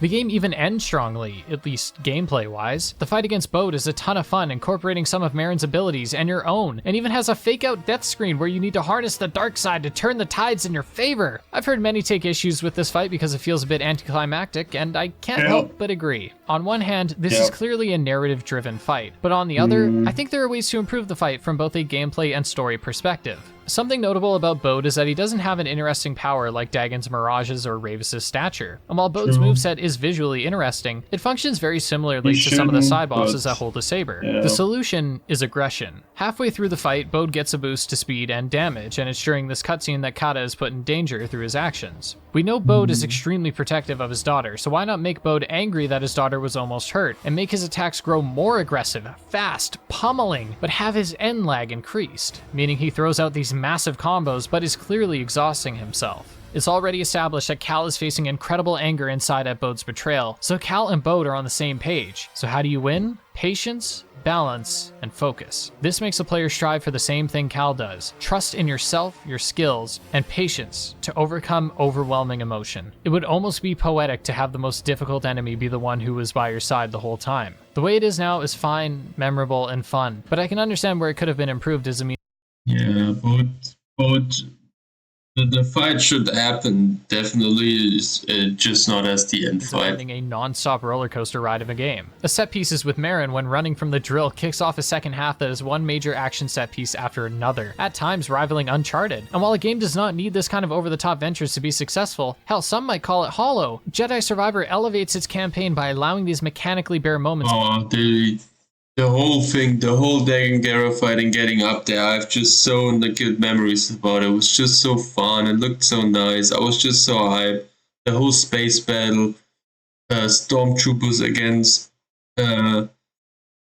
separatist droids, and then Dagon Gera. Oh, I love it. To be earned. Survivor can have moments like the drill because the rest of the game is built upon a deep foundation where each boss fight is well crafted. I was also consistently blown away by how much effort was put into the smallest and largest moments. Grease, when exiting the ship, has 4 blasters, 1 for each hand, and an entire chapter where you play as Cere is the epitome of fan service. But of course, we can't talk about Cere without talking about Vader. There are so many things that make this fight the best in the game. The arena, in a collapsed monument to your efforts, a Vader that you can actually damage, showing just how strong Cere is compared to Cal, who couldn't even land a hit. A Vader that is on fire in the second half of the fight, and when he's on the back foot, he swings with 2 hands, showing that he previously underestimated Cere. God, everything about this is peak Star Wars, man. I love it. Even mechanically, this fight is tough, fair, and meticulously balanced around the limited stim canisters. And I believe this was done for a specific reason: to maintain Darth Vader's legacy. Vader's appearance in Fallen Order was special because it was realistic. Not in that the Force or Yoda is realistic, but rather it is consistent with the universe's established lore. Said lore being that Vader is one of the strongest Force users in the galaxy. Not being able to land a hit on him keeps his legacy of being a brick shithouse intact. And when we consider the context of Jedi Survivor, it shows just how much farther Cal has to go when even after overcoming so much, he can't even compete with the real deal. Cere has grown a lot, and we see that relative to the other characters. And this fight...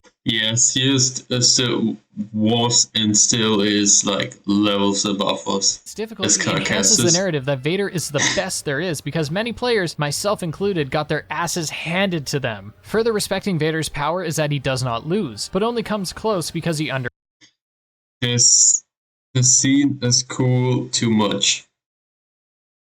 This cannot happen like that. underestimated Cere. When the fight begins, Vader attacks sparingly.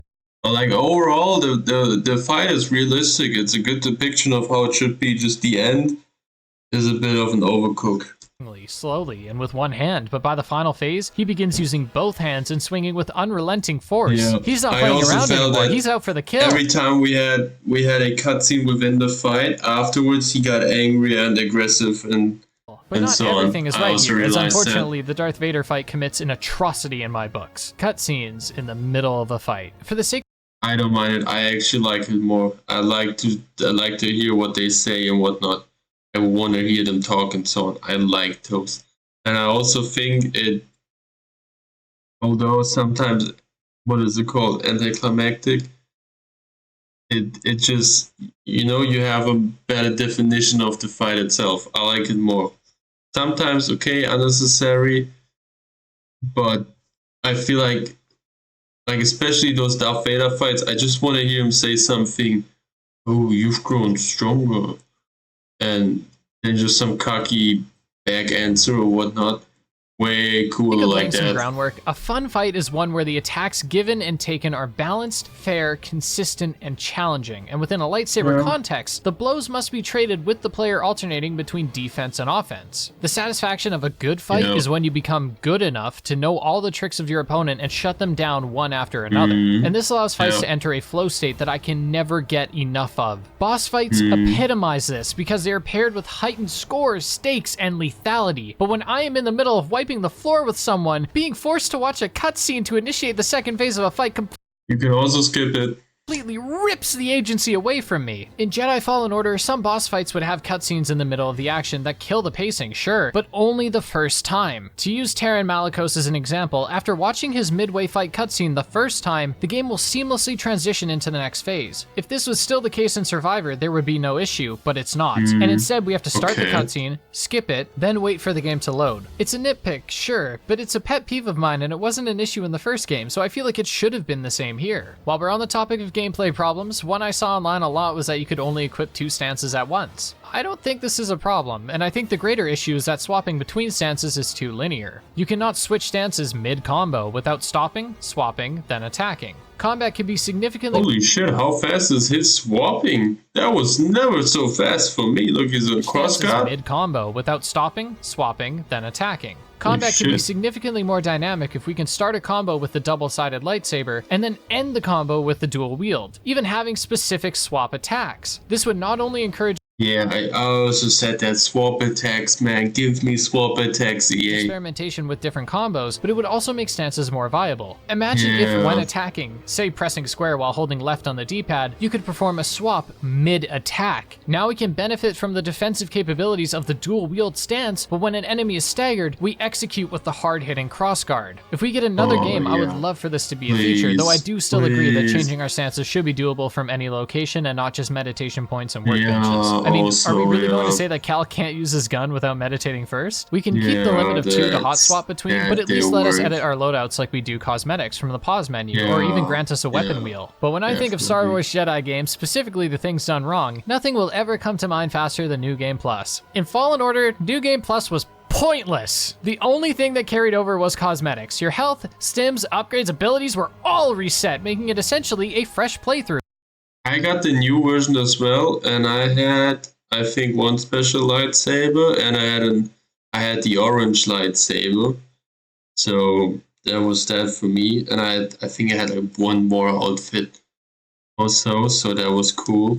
But yeah, I kind of agree though. And I was admittedly a little harsh on that decision in my review, but I still maintain that this should have been better. And here it is! New Game Plus now carries over cosmetics, stims, and skill points, though it does reset your skill trees. This is exactly what I wanted, and while I won't praise Respawn too much for not fucking up a really easy job, I can't lie. I'm glad they got it the second time around. It was a pain to have to reinvest my skill points, especially when Cal was already maxed out, but I actually appreciate this for those without maxed out characters. Say you only stuck to a few stances in the first playthrough, you can now opt to invest in a different stance for adding gameplay spice. Hell, in my first playthrough, I almost entirely ignored the Force, because I find lightsaber combat more fun, but on a second playthrough, I sought to remedy that and attempt to use those abilities more, and I realized there was considerable depth I was missing out on. The only thing New Game Plus does not carry over is the traversal and Force abilities. This was the case in Fallen Order as well, and I'd assume that the game could break if they allowed you to have them, as you could skip entire areas and thus entire sections of the story, making the game unstable. In this case, it seemed my assumptions were correct, because now if you sequence break through glitching, you get this message. You seem to bypass certain story elements, continue to play from this point with encounter issues. I will admit that it feels restrictive to not have the air dash after being so used to it, but I also don't mind if it means with it the game wouldn't function properly. I don't know much about game design, but what I do know is that passion and care was abundant in every facet of gameplay, so chances are if Respawn couldn't make sequence breaking work, then it is likely a lot harder than people think. It's in New Game Plus that players are most likely to try Jedi Grandmaster, and when it comes to the boss fights, I'd argue that's the best the game gets, but everything in between isn't hard, nor is it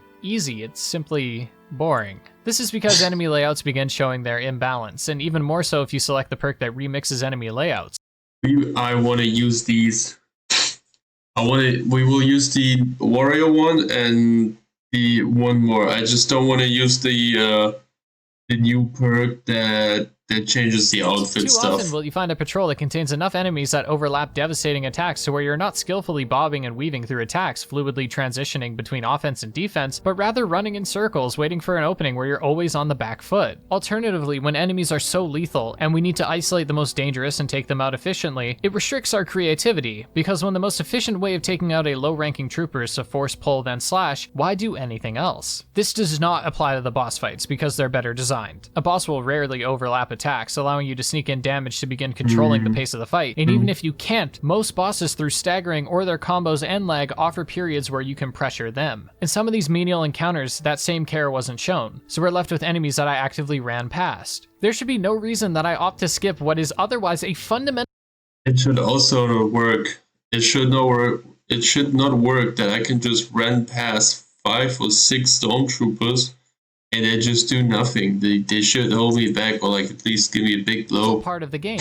If we're strictly talking boss fights, Jedi Grandmaster is the definitive way to play the game, especially on New Game Plus, but otherwise, I'd say stick to normal or hard difficulty. This is why I believe the game has made efforts to nerf the amount of damage on normal difficulty, as on normal, getting hit by an attack that should not have connected or being in a scenario where too many attacks and enemies are overlapping is excused by their damage not being lethal. The game is in a win-win scenario, because if you criticize it, then it's rebutted by saying skill issue, play on easy, or by blaming the player for choosing a harder difficulty. But again, it isn't challenging, it's just boring. What is challenging is adapting on the fly to ever-changing scenarios with whatever stances you choose like a true Jedi would. What's easy is being put in such a punishing scenario that your brain sees an enemy and defaults to the most effective means of dispatching them, essentially going on autopilot.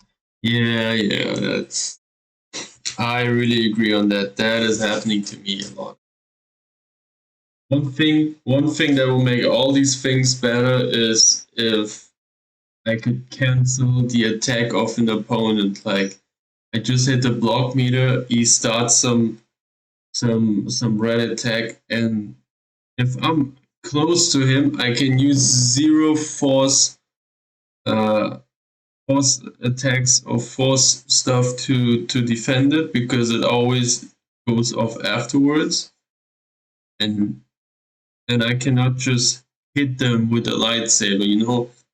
Not even a crosscut force attack with the lightsaber. It doesn't stagger them. They just couldn't. Like, I just took off like a big chunk of the health bar with a hit, and while that, they just continue to do their attack as if nothing happened. Like, bro, you just got fucking hit in the skull. Like, take a step back. Because the punishment for one experiment gone wrong is minutes of time lost. I think a simple change for this without reworking the fundamentals of the game is to add more one-on-one fights and fewer mob fights. The mono-a-mono battles are the peak of the game, so if on this new, more challenging difficulty and with remixed enemies, throw in a mini-boss in place of a usual patrol. How about instead of 5 stormtroopers, a flame trooper, and a flying enemy, toss a rancor in there, or any large imposing foe? I don't want these criticisms to take away from the greater success here. It's true that these issues— Give me the mobs instead of the animals, EA. No animals, please. But I'm likely part of a minority, and it doesn't change how great Survivor's gameplay is for the other 99% of the game. The gameplay here is the most tragic part of Jedi Survivor, but it illustrates that, more than anything else, Respawn was listening to its fans. There were even minor nitpicks I didn't even mention in my Fallen Order review, like the lack of deeper traversal that was improved upon here. But once again, it doesn't matter because it runs like hell. The final nail in Survivor's coffin is its story, because if you thought the frame rate was distracting in gameplay, then just wait till you see these cutscenes. It doesn't simply distract you from the pretty visuals or references littered throughout the game, but the actual plot that builds off the themes of Jedi Fallen Order in meaningful ways. Fortunately, the story on a new game does not lose its luster, as reveals like a certain someone's betrayal, while obvious on a first run, are still enhanced by a second playthrough because all their actions are seen through a new lens, like any good twist should. The game begins with Cal continuing his fight against the Empire, but things are different. Cal is different, his team is different, and actually, most of the team dies very quickly, with Gabby's death being one of the most sudden and thus hard-hitting deaths in the entire game. It perfectly showcases the fragility of the Resistance, and subverts our expectations after allowing us to just barely get comfortable with the new crew. It's this massacre on Coruscant by the Empire and the Ninth Sister that makes Cal act brash. He almost loses himself in anger, and when encountering the Inquisitor again, he says this: "Your name was Asana Tide. It's time to set you free." Cal decided 10 minutes ago that she was going to die, and this is a kind of deliberate aggression we rarely saw, if at all, in Fallen Order. Something's not right with Cal. In fact, everything about this opening is wrong. Cal's angry, matured, with a whole new team, and they all die by the time he leaves. The whole introduction, I was reminiscing about the old team, and Cal begins to do the same. The opening works. Like, one thing that I also would say takes in is he has to be a leader now with all these things, because he's a Jedi and the other guys are not. And when he did that earlier, he always had Cere to be his boss, and he had a really powerful Merrin who could save herself. He had himself, and he had Grease, who would be a perfect pilot, you know? And he would fit into that really well. I think they would not have had many problems. And other than that, he was always alone. He always had to look for himself out, and that's really easy to do. But it's a really, really different thing to be responsible for other people at all, and especially in a resistance unit on the Saw Gerrera trying to fight the Empire. You know, you have to keep yourself alive. You have a plan.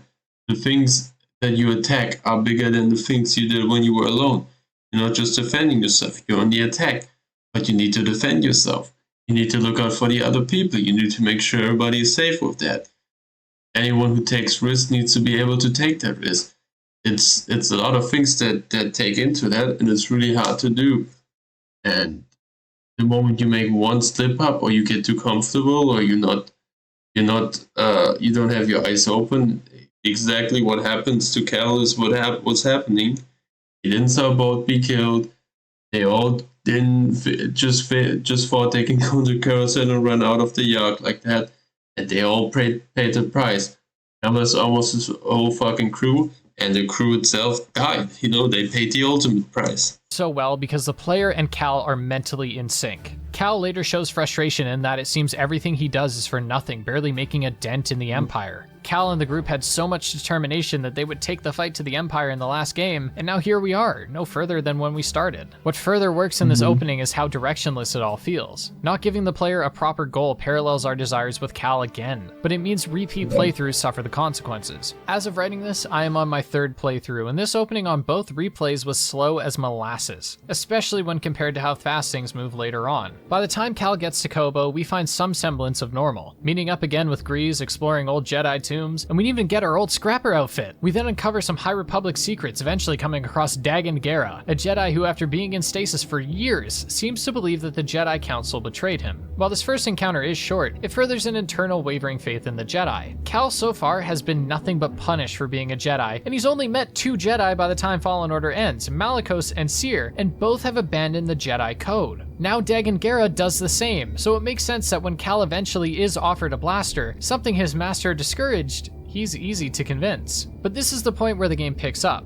as we now have a goal of stopping Gera and racing him to the promised land of Tanalorr, which is supposedly inaccessible by the Empire. We head to Jedha to meet with Cere, but we need to be escorted through the desert, and who else but Merrin shows up. The last time we saw Merrin, there was a budding friendship between her and Cal as they bonded over.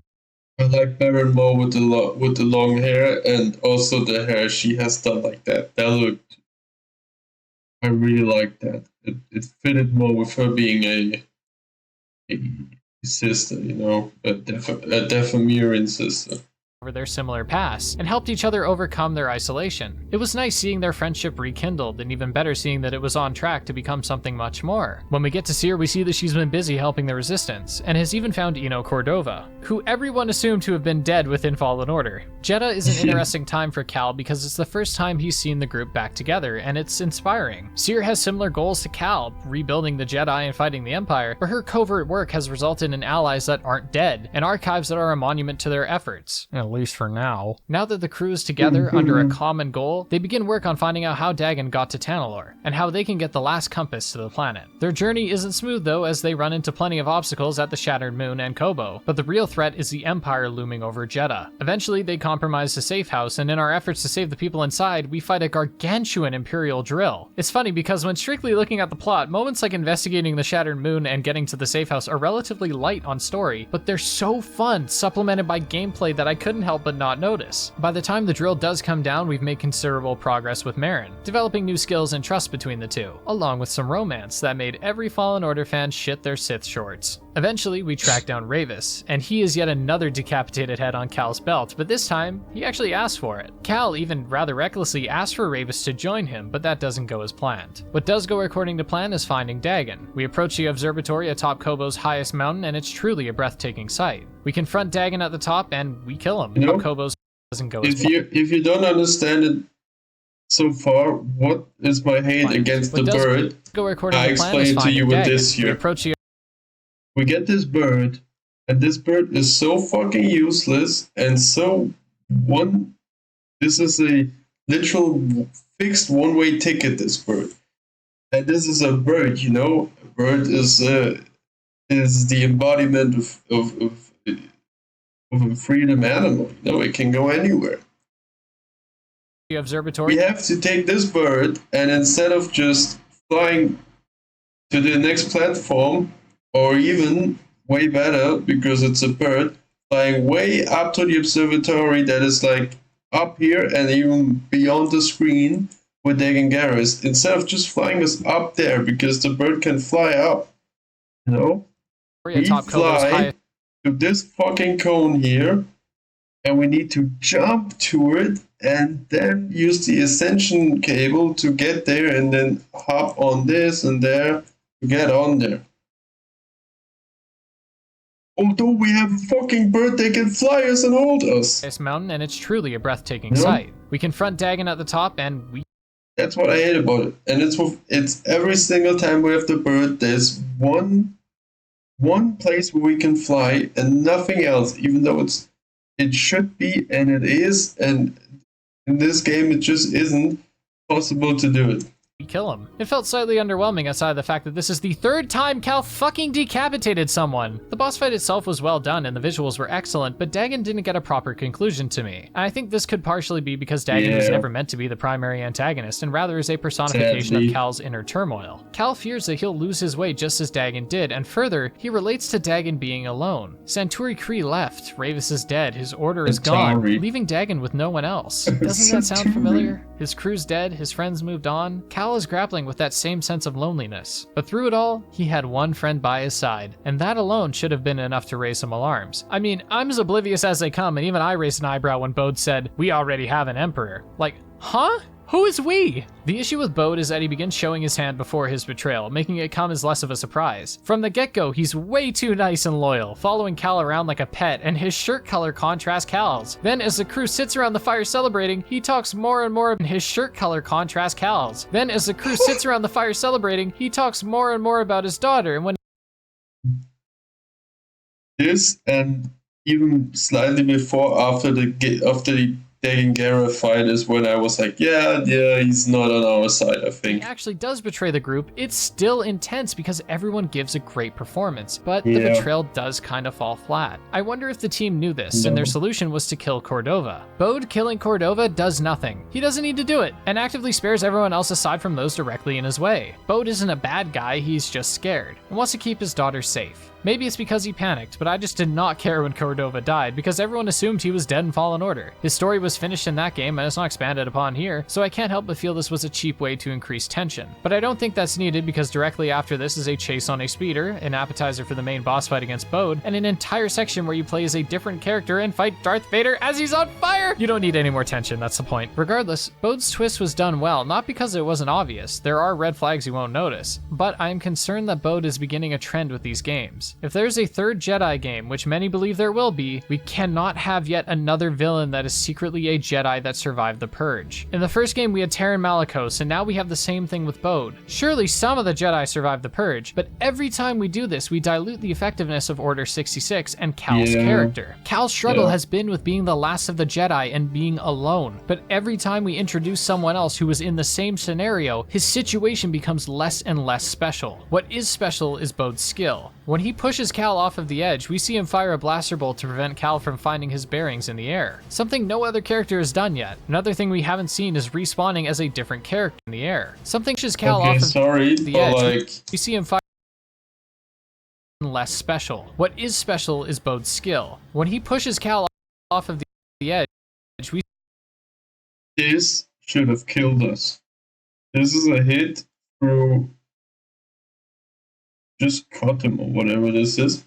They should have killed us. see him fire a blaster bolt to prevent Cal from finding his bearings in the air, something no other character has done yet. Another thing we haven't seen is respawning as a different character, Cere. I've already droned about how great this is gameplay-wise, but Cere's fight against Vader once again reinforces the theme of letting go of your anger, or at least accepting it without allowing it to corrupt you. Cere, once Vader is on the back foot, makes a foolish mistake, and her dying words, Trilla, reveal that her intentions in fighting Vader were purely for revenge. I know many are expecting a third game to have Cal fight Vader and in some form win, but I hope that does not happen at all. The reason Darth Vader's appearance here is interesting is because it was unexpected, and it served as a payoff to his appearance in Fallen Order. The setup is having Cal not be able to land a hit, while the payoff is Cere faring much better. I don't want every Jedi protagonist to pose a legitimate threat to Vader because that tampers with his legacy. The reason If we fight Darth Vader in the next game, we straight up need to die.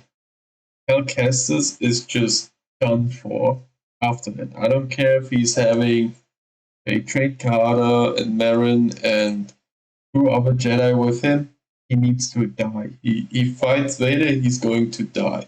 He's still not on this. He's a quite good chunk away from Cere as far as Fallen Order, and especially like the fighting sequence and the way she's way more powerful with everything she does than Cal Kestis in this game. Like, fighting the Stormtroopers was just so easy, and the Force attacks were much more powerful than Cal Kestis is. So we should get really our ass whooped if we fight with it. I am open to it, but like, we need to die, and we need to die without having put up much of a fight. Like, maybe some great dialogue and maybe prolonging it a bit, but like, we need to die quite early. We need to get humiliated. The reason Vader was done so well in Fallen Order is because the developers respected his power. And like the Jedi who survived Order 66 twist, if we see too much of it, it loses its luster. Despite my concerns for future entries, what works here regardless, works here. After recovering from the fall of Jedha, we set course for Nova Garan to chase Bode. And while narratively things enter a lull for a moment, the gameplay ideas here like disguises and the level itself being one of the most interconnected mazes of the game, keeping things fresh and interesting, is great. Once we get further inside, Cal's anger reaches a boiling point that creates a storm, the eye of which is Kata. We get brief context about Bode's family, his past, and it humanizes him, but once Bode arrives and quickly leaves, Cal breaks. Having this kind of unrestricted power is just as tempting to Cal as it is to us, because we shred through a small army on the way out. But alas, Bode gets away, and we have to find our own route to Tanalorr. By now, Marin and Cal are official, and I appreciate that their relationship never takes the spotlight so long for the player to lose sight of the goal. It's explored in subtle and short ways, which I appreciated, especially when Fallen Order felt meandering at points. Tanalorr is even more beautiful than Dagon's memories, and we find Kata before Bode, reminding us about what's on the line here. Kata was born into a world where the Empire ruled with an iron fist, and she'd be guaranteed a life of hell, and God forbid she was Force sensitive. Kata is Bode's reason to be here, as he wants to protect her, and she is Cal's reason too, because she is exactly the kind of child he wants to foster in Tanalorr. There are a few logical issues with Bode's plan, like the isolation, the idea that if their ship breaks down at all, then they're stranded, and the possibility that if Bode leaves for a supply run and doesn't come back, what happens to Kata, but it doesn't matter because Bode is too irrational to listen to reason. But it is interesting to imagine that there may have been another way. In Bode's last stand, he becomes so angered and I mean, surely they should be able to grow food from seeds or something on the planet, you know? And surely there is like fish or some animals that they can hunt from, you know.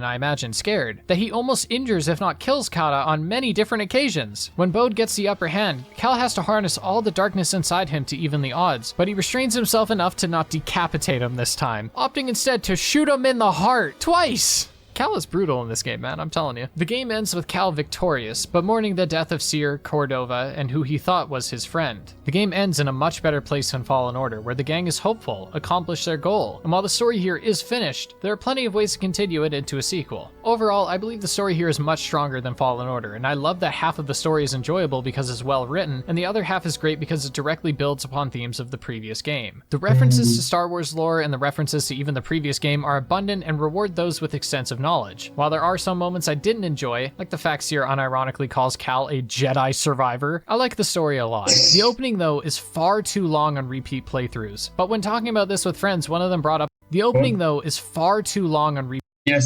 Yes, thanks for saying it. I said it while playing the beginning, it's too long. I can't always play an intro that is this long, bro. Come on. Playthroughs. But when talking about this with friends, one of them brought up a good point. Can you really criticize a game for being slower on repeat playthroughs? I think that's an... No, but the intro is too long.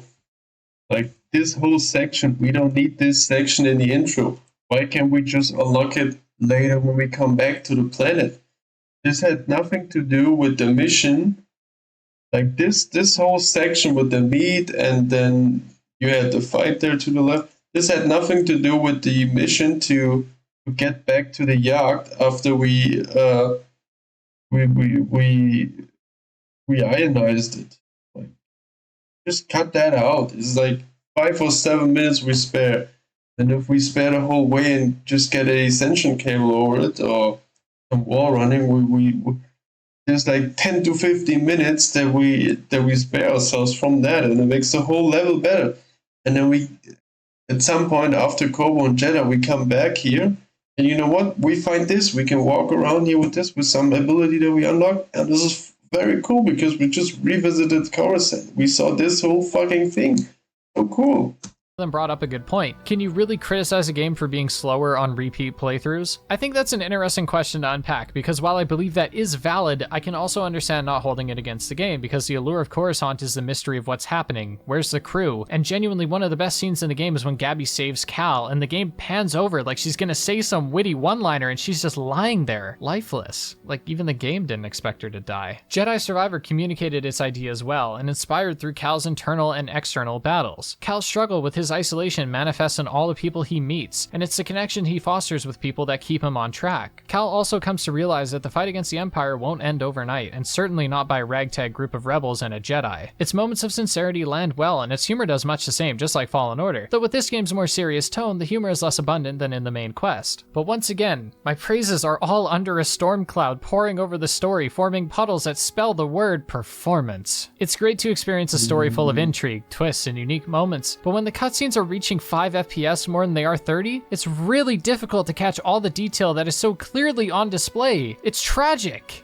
It's tragic. And it sucks. It sucks for everyone. It sucks for reviewers because they were assured that these issues would be fixed, and many, myself included, had to take their word for it and pray that the developers can follow through. Reviewers have to rate a game on what they believe or hope a game is like on launch, and so many of them look past performance issues. Now, people who feel burned by the game blame those reviewers and the developers, leading to the massive disparity between critic scores and user scores, but the greatest victim here is Respawn's reputation. Jedi Survivor is an excellent game and an excellent sequel, and what this really shows me is that all they needed was more time. I wish they had delayed the game for as long as they needed, even another year, just to polish things. Because if this game ran well on release, it would have been a genuine contender for the Game of the Year. This game did not deserve this. Gotham Knights got dunked on for its performance, but there were so many fundamental flaws with that game that the performance was simply yet another thing bringing the game down. But Survivor is so great, and yet the performance is going to permanently thrash its memory. Think about Assassin's Creed Unity, a game that through patches has performed much better for years now, but nearly a decade later, people still associate the entire experience with this one image. It is exceptionally sad to see that all of this work was for nothing. What's worse is that this reception might neuter the chances of getting another Star Wars game from Respawn, even though the reason this game launched the way it did was because the team was clearly under too much pressure. Star Wars Jedi Survivor is a good game fundamentally, but you can't play it. Instead, you have to play the version that runs terribly, crashes, has game-breaking bugs. The buyers, reviewers, developers, and the game itself were all burned by EA's dark side to create a hideous, corrupted product.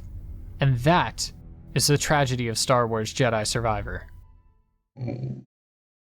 Hey everyone, thank you for watching this video, I appreciate it. If you enjoyed it, you can support me by liking the video, subscribing, sharing the video, and of course, subscribing to my Patreon or becoming a YouTube member. If you do that, you'll find your names are on screen as others are right now, and if you are already a patron, I just want to say thank you so much for your support. I had a lot of fun making this video, and I know Sean had a lot of fun too, because Sean's a huge Star Wars fan. So thank you to Sean for editing this so well. And if you made it to this point, thank you for watching. I got a couple videos coming down the pipeline. I hope you enjoy them. I don't really have any announcements. You can follow me on Twitter for more video updates and other stuff. And that is it. I hope you guys have an excellent day.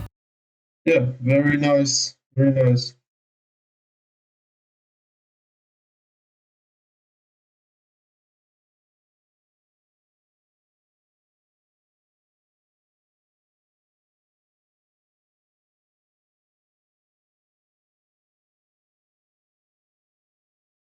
Cool.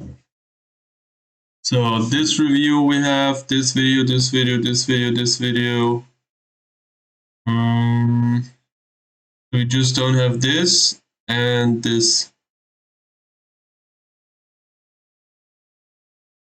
We saw this. Ooh.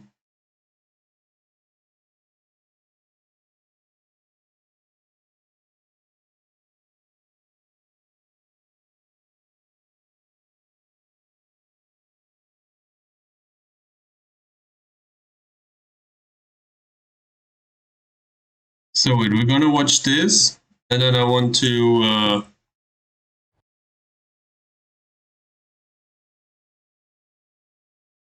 show some. I want to show a video about what is it called? Speedruns. Yes. Release me. Please. You must be Dagan Gera. Yes, I am. Do you must release me? Please. Do you must be Dagan Gera? Yes, I am. What happened to you? Tanalor. You can feel it slipping away. Renowned Jedi Knight Dagan Gera offers to be my escort on an uncharted world. I must return to Tanalor. We'll build the temple here. Our temple will be a bastion for the Order. Force is strong here. Things have changed since you've been gone. Galaxy has changed. Tanalor has changed you. Seek me out, or go to Tanalor. How could you let the galaxy fall to this unworthy machine of an empire? They haven't beaten us. Not yet. You're here now. We can fight them. Together. The Order is gone. I am back. I have faith in you. So does the Council. What have you done? Trust them to do the right thing. Be patient. Not one of my strong suits. It was my home and they just expected me to throw it away. I refused to obey and was betrayed by the one I trusted most. No, stop!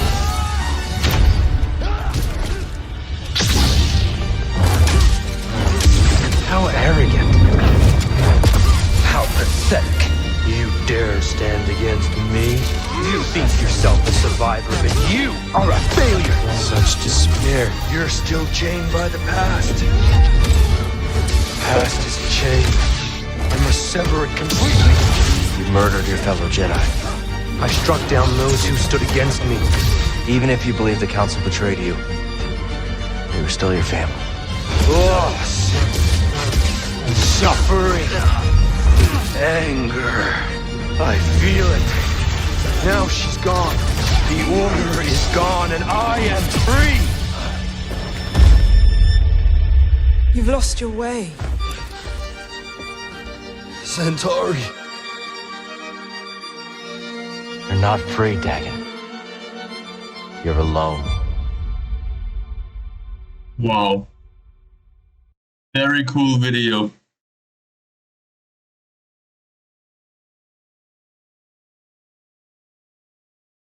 Very nice.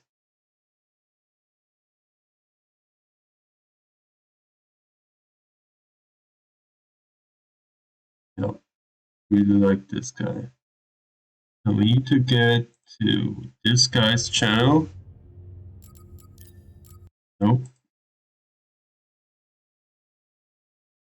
This guy is a very cool video. What the f-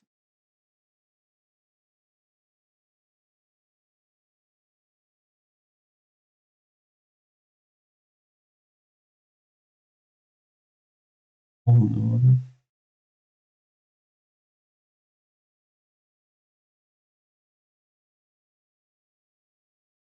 That's not.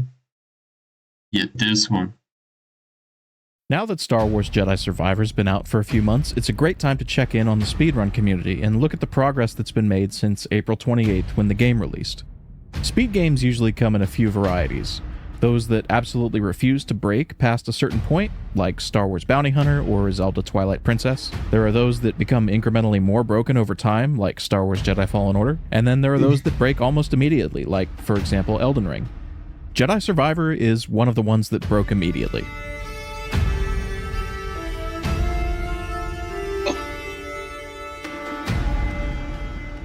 Holy shit.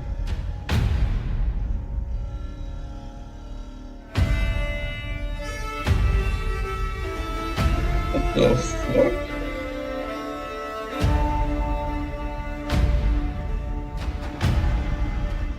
Yo. The very early days of a speed game are usually pretty slow, and Jedi Survivor is no different. But as speedrunners and glitch hunters made our way through our first playthroughs, we couldn't help but try certain things out. On most fronts, we were disappointed. Most of our favorite glitches vanished into nothing like Thanos snapped them away. Target lock jumps, drop jumps, flying, and all the wonderful tech that Fallen Order speedrunners have used for years to break that game wide open were gone without a trace, as was the Fallen Order Dash Strike, which we'd used to set up basically every launch in the entire game, and was also heavily used in that game's movement tech. The removal of Fallen Order Dash Strikes is like taking Hessing away from Ocarina of Time speedrunners. But not all was lost.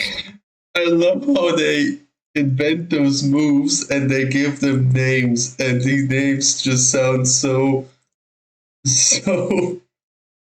bizarre to Pause me. buffer clipping, a very useful glitch from Fallen Order, still worked in Survivor, and in mostly the same ways. The removal of Dash Strike meant we wouldn't be able to use Dash Strike to PBC, but luckily Jedi Survivor seemed significantly laggier than Fallen Order ever was, so much so that we could PBC extremely easily just by sprinting at a door.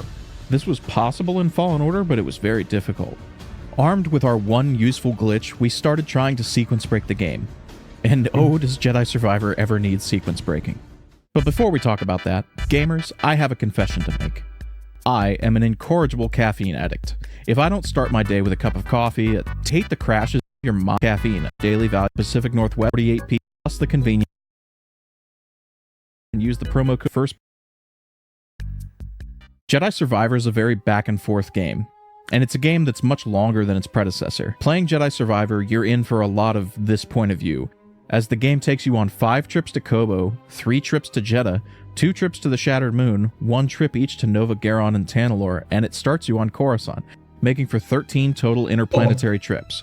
However, the fact that over half of them go to the same 2 planets presents a lot of opportunity to visit certain late-game areas pretty early. On Jedha, for example, we found out very early on that we could do the entire planet in a single trip and get Air Dash and Marin's Charm quite early, which would allow some sequence breaks on Koboh and likely cut out the entire visit to Stone Spires, where you're meant to pick up the Koboh Spray Droid upgrade. All over the place, we found wonky geometry that sends Cal flying if he approaches it at a certain angle. Some of these were useful. What? Ooh. And some of them were just funny.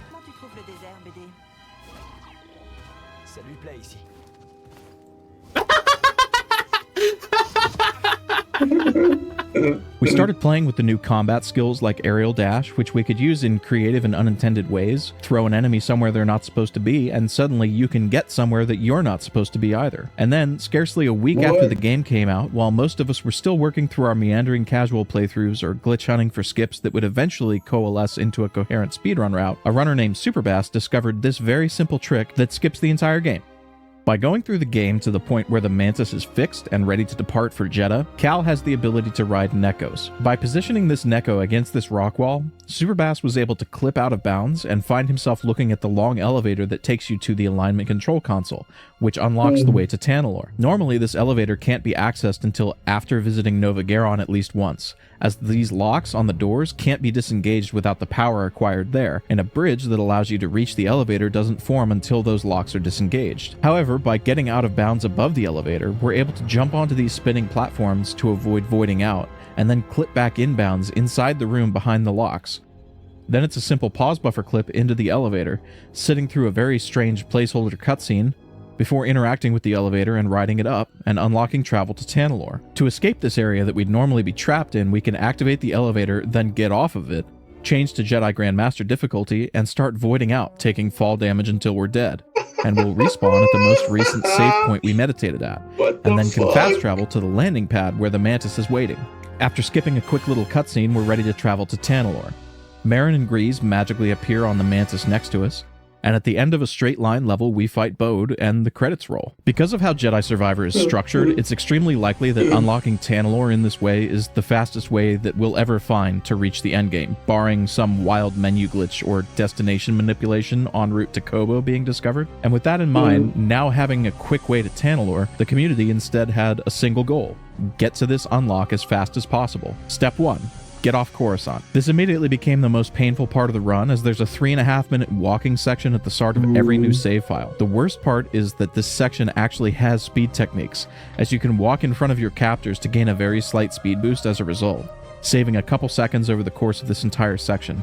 But after this, and a quick combat tutorial, we actually get to play the game. The first half of Coruscant is pretty linear, so we don't really have much choice other than to go in that straight line as fast as possible. After we meet up with Bode, we have to make our way through a platforming section and some combat before we're faced with an upgrade-locked path ahead of us. This bridge requires the Ascension cable for us to cross, and the Ascension cable is in the area to our left, at the end of a long section full of combat and some platforming. But with the power of pause buffer clips, we can walk through a locked door, kindly put there for us by the developers as a means of backtracking. We can skip all the combat and platforming, go straight to the boss and get the upgrade, and then continue on our way. And here's where the fun starts. The game wants us to go through this long platforming section to confront the Senator and then get ambushed by the Ninth Sister and fall all the way down to Undercity Meats and continue from there. But the devs, because they did such a great job constructing these levels to be easily backtrackable, put a little green laser gate right here that leads to an elevator that goes straight to Undercity Meats. So we're just going to clip through that green laser gate and go that way. But see, now we have a problem, because once we get to this point, what's supposed to happen is that we're supposed to fight the Ninth Sister by walking out onto this platform and triggering a couple cutscenes that put us in the boss arena and start the encounter. But because we skipped the platforming section to the Senator earlier, the correct flags haven't been set and there's no cutscene here. So if we walk into this section, nothing happens. So instead, we have to do some speedrunner shit. This meditation pad is where you would respawn if you died during the Ninth Sister fight, in which case this door would be open and you could take an elevator down to the arena. The door's closed right now, but with pause buffer clips, that's not really a problem for us. But rather than take the elevator down and enter the boss arena, we'd rather avoid that entirely. So by clipping through the wall to get out of bounds again, landing on some convenient collision to prevent a void out, and then falling the rest of the way, we can do another pause buffer clip through this invisible collision, and then jump down to this very thin ledge,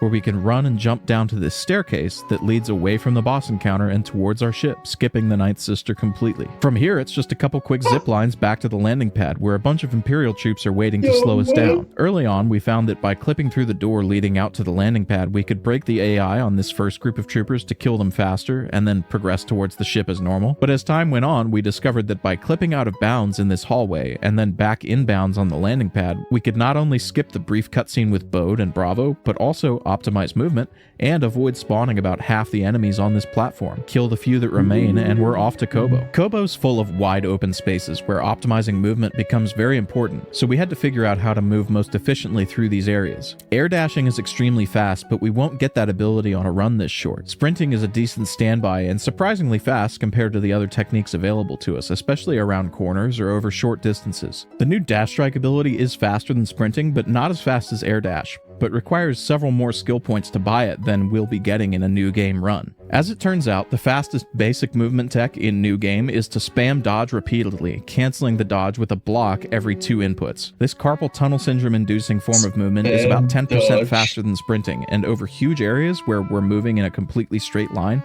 that's a huge difference. So once we're on Koboh, we lose access to the Mantis temporarily. In a casual playthrough, we're expected to reach Rambler's Reach and find a spare part, then you'll go into the Forest Array while Grease and Bode fix the Mantis. The actual trigger for repairing the Mantis is the boss fight with Dagan Gera, so speedrunners can just skip all that stuff in the village completely, pause buffer clip through this door that you'd normally need the Koboh tuner to open, and continue on into Basalt Rift. Upon reaching this point, casual players would be forced to take a several-minute detour to the right to get them from this point to this area across this gap. However, there's a very precise jump that we found that can reach this platform without going through any of the platforming in combat to the right. And once speedrunners reach this side of the gap, by using this jump, they can continue down the hill, platform away from this Biomaw, and continue on to the Forest Array. Upon reaching the Forest Array, the game pushes casual players to the left so that they can dissolve the Koboh matter blocking their path to the right. There are a lot of ways to avoid going left and avoiding the fight with the Wampa enemy,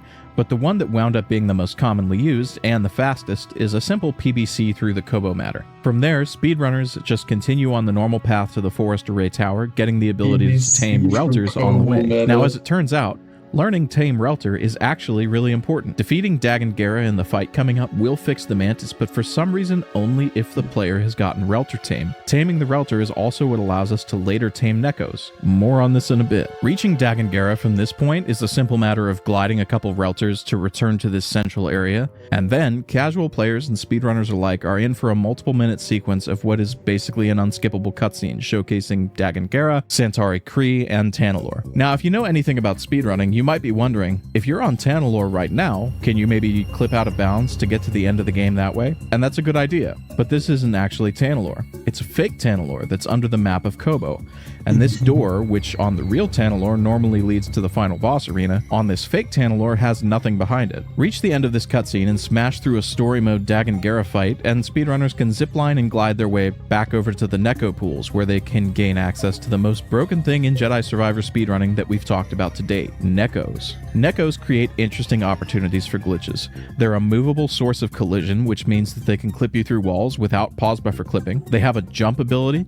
Casually, this is meant to give Cal a boost to reach high areas that he'd be unable to reach otherwise, but when combined with pause buffering, this jump ability winds up giving the Nekkos a huge boost of height, which we call Super Nekko jumps. So at this point, speedrunners have repaired the Mantis by fighting Dagan Gera, and they have a tamed Nekko that they can use to clip through walls, so there's nothing left to do but run through the Jawa settlement back to the central area on Koboh and use the Nekko to clip into the elevator to the Alignment Control Center, unlock Tanalorr, and fly off to Tanalorr. But the fun doesn't end there, because there were still more optimizations to be found. One of the fundamental glitches from Fallen Order was called an airwalk, a glitch that allows us to delay interactions with things like chests or meditation circles by stacking multiple animations on top of each other, and we could delay that interaction indefinitely by holding something like lightsaber block. While airwalks don't work exactly the same way in Survivor as they do in Fallen Order, they do still exist. For instance, here we can delay the interaction with this meditation pad until after we've gotten onto the Nekko. One of the major design changes from Fallen Order to Survivor is the addition of a point-to-point fast travel system, meant to make backtracking and completionist gameplay a lot less tedious. But this fast travel system,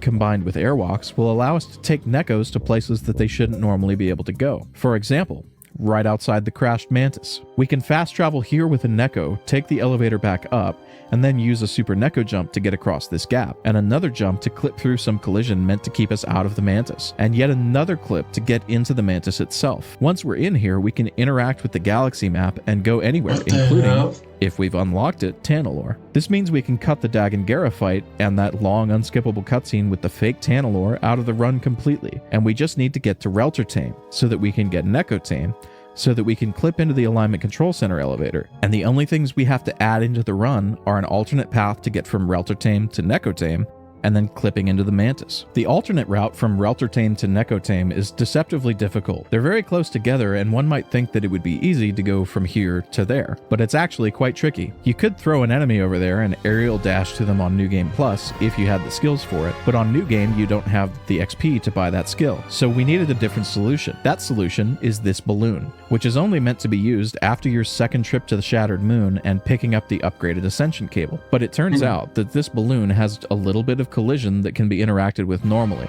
and it's just barely close enough to the ledge that we're on that with a very precise jump, Cal can reset his jumps on that balloon so that he can jump from the Biomod Den to the Neko pools, like so. And aside from some idiosyncratic differences between New Game and New Game Plus, this was the extent of developments with the Jedi Survivor speedrun until Z Money Train, a name that will be familiar to anyone who's watched my videos on Fallen Order speedrunning, asked a question that he's asked many times before.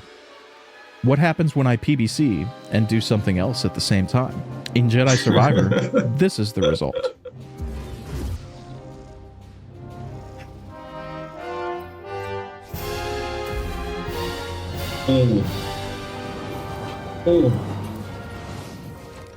Holy.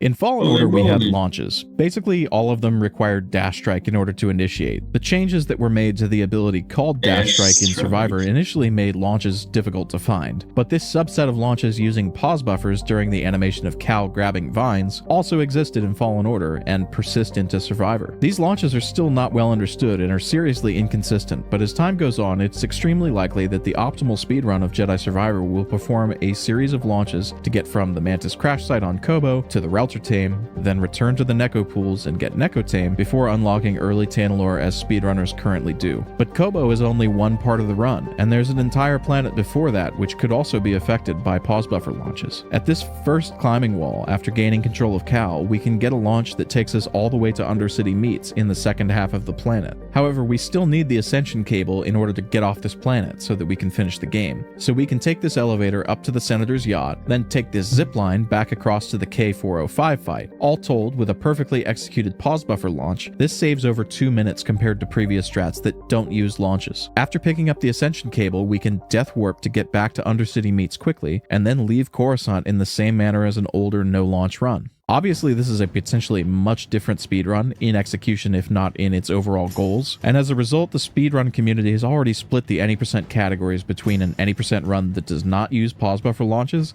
and an unrestricted category where anything goes. The unrestricted world record using these strategies is already under 30 minutes by Mr. Benuto. Jedi Survivor's any percent speedrun developed and broke very quickly compared to Fallen Order, but as the speedrunning community comes up with newer, longer categories that go through more of the game, there's undoubtedly still much more that's going to be found. For more on that, make sure to subscribe for future content. Please like the video if you like it, dislike it if you disliked it, and if you're interested in how speedrunners broke Star Wars Jedi Fallen Order, click the video on the right side of the screen now.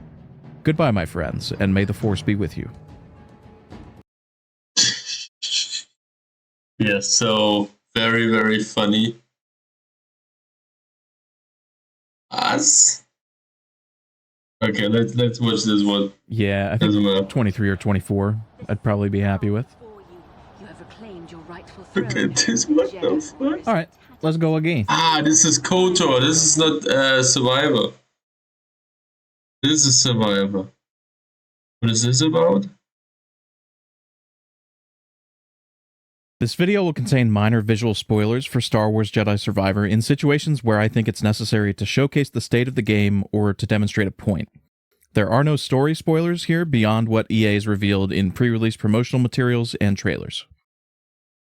Star Wars Jedi Survivor is a difficult game for me to talk about, for a variety of reasons. It's very easy to look at this game and understand why it's being called the best Star Wars game since KOTOR. The incredible level design that responds and changes as the player progresses, beautiful art direction, and a Star Wars story evocative of European cinema all push in this direction. The truth, in my opinion, is somewhat more complicated, because for every beautiful moment that's meant to inspire awe, or cutscene with emotional impact meant to play on your heartstrings, or a triumphant victory in combat meant to bring elation and relief, there's a corresponding technical issue or baffling design decision that consistently distract your attention from what it was supposed to be focused on. Perhaps not since Cyberpunk 2077 have I played a game that more thoroughly self-sabotages its most significant moments. That comparison sounds hyperbolic, but is extremely targeted and very specific. Jedi Survivor is not on the same level of broken as Cyberpunk 2077 was at launch. Not even close. But the extent to which its problems, in either technical performance or design, consistently distract me from enjoying the game and the work the dev team obviously put into making this an otherwise very good experience, are comparable to Cyberpunk in a way not many games are. As with Cyberpunk, I'm incredibly jealous of people who will play Jedi Survivor for the first time in 2024 or 2025, as it may very well be the best game you play that year, assuming technical improvements continue to be made at the same rate that they have since launch. I'd like to talk about technical performance all at once so that I can talk about the rest of the game without constantly circling back to it, so I'm going to do that first. There's a false narrative surrounding Jedi Survivor that it's mostly just the PC port that's bad, while console performance is mostly fine. In the first few days I played Jedi Survivor on PC, I thought that was probably true. I was prepared to come into this review and say that Jedi Survivor is the worst PC port of the past 10 years. Even worse than Arkham Knight, which, despite all its performance problems, never crashed for me nearly as much as Jedi Survivor has. But after I switched to playing on PlayStation, where I completed a file 100% in a little over 30 hours of gameplay, I realized the truth. This game needed another 6 months in the tank on every platform. The PC version is unstable and poorly optimized for all hardware, and while optimizations are steadily being made with patches, it's only become more unstable since launch. At a certain point, it became completely unplayable for me. After 5 minutes at the very most, but usually before the intro cutscene is even over when I start a new game, I'll encounter a crash with an error code for DXGI error device removed with the reason DXGI error device hung. This was concerning for me because it's usually indicative of a hardware failure, but it only started days after launch, and other people who have had this issue have no hardware failures either, and encountered it at various times on various patches and in various hardware configurations. For reference, here's a partial list of games where my hardware works just fine. People have fixed this crash in a variety of ways, from rolling back drivers, to reinstalling Visual C++ redistributables, to, in my case, bizarrely, uninstalling a recent Windows security update, this one in particular. But none of these fixes work consistently for everyone, speaking to the problem being specific to the game rather than specific to hardware or operating system failure. At launch, frame times were so erratic on PC that I could barely engage with the combat functionally, as a lag spike would routinely eat my inputs and cause me to take hits and die, when I know for a fact that I blocked because I have an input viewer to verify it. Though luckily the frame times have mostly even, I know for a fact that I only, as a lag spike would routinely eat my inputs and cause me to take hits and die, when I know for a fact that I blocked because I have an input viewer to verify it. Though luckily the frame times have mostly evened out for me, though granted I'm playing on a 4090, so I'd expect the game to perform well. And without another rig to review on, I really can't judge how it performs on older or lower end hardware. And although I heard at launch that it was similar to my experience, I have no idea how performance optimizations and post-launch patches might have helped other hardware. There's also a notable problem with screen tearing whenever the game's render frame rate exceeds the maximum refresh rate of the display being used, regardless of whether VSync is on or off. VSync should cap the frame rate to the maximum refresh rate of the panel. That's one of the things that VSync generally does. In games like Jedi Fallen Order, where VSync and the frame rate cap are independent settings, it can be the case that VSync only prevents screen tearing at frame rates below the refresh rate of the display. What Jedi Survivor seems to be doing is porting forward the VSync functionality from Fallen Order, but cutting out the frame rate cap, since Survivor has no frame rate cap setting. But they haven't applied a frame rate cap setting to the VSync setting. The result, if you're using a 60Hz panel, is an overall gameplay experience where you're either failing to hit 60 FPS because the game's poorly optimized, or you're hitting and exceeding 60 FPS and experiencing unavoidable screen tearing as a result. In my gameplay, I couldn't prevent screen tearing even using an external program like Rivatuner's statistics server to limit the frame rate of the game to 60 FPS. Giving credit where it's due though, the PC version, rampant stability issues aside, is an incredibly beautiful game when the screen isn't tearing. Distant object pop-in is noticeable but not really distracting, and the richness of detail in every object, character, and environment really shines through on the PC platform at high resolution when textures fully load, regardless of whether ray tracing is on or off. And when performance is optimized and the kinks are worked out, I think this will be an incredible visual experience, if nothing else.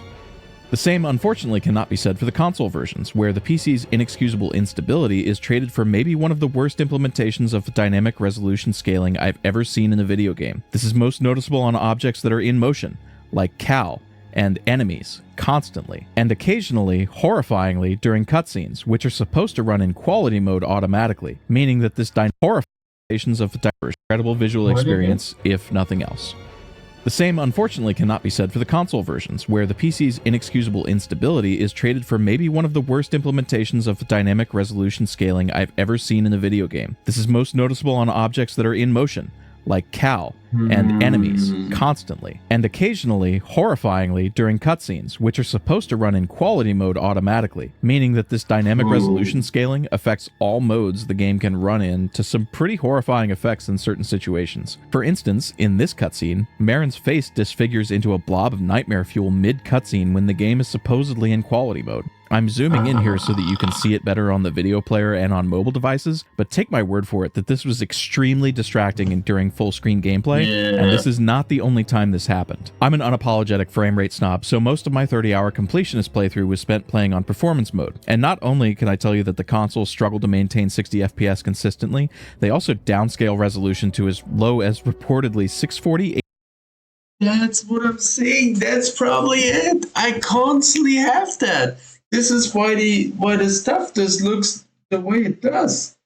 It looks so undefined and the textures look so low because they downscale the resolution. 8p in an attempt to hit that frame rate target. The longer the game has been running, the worse this problem seems to get, and the same can be said for the game's constant struggle to load textures at full resolution, which might lend some credibility. Yes! Now we have the answer, thanks!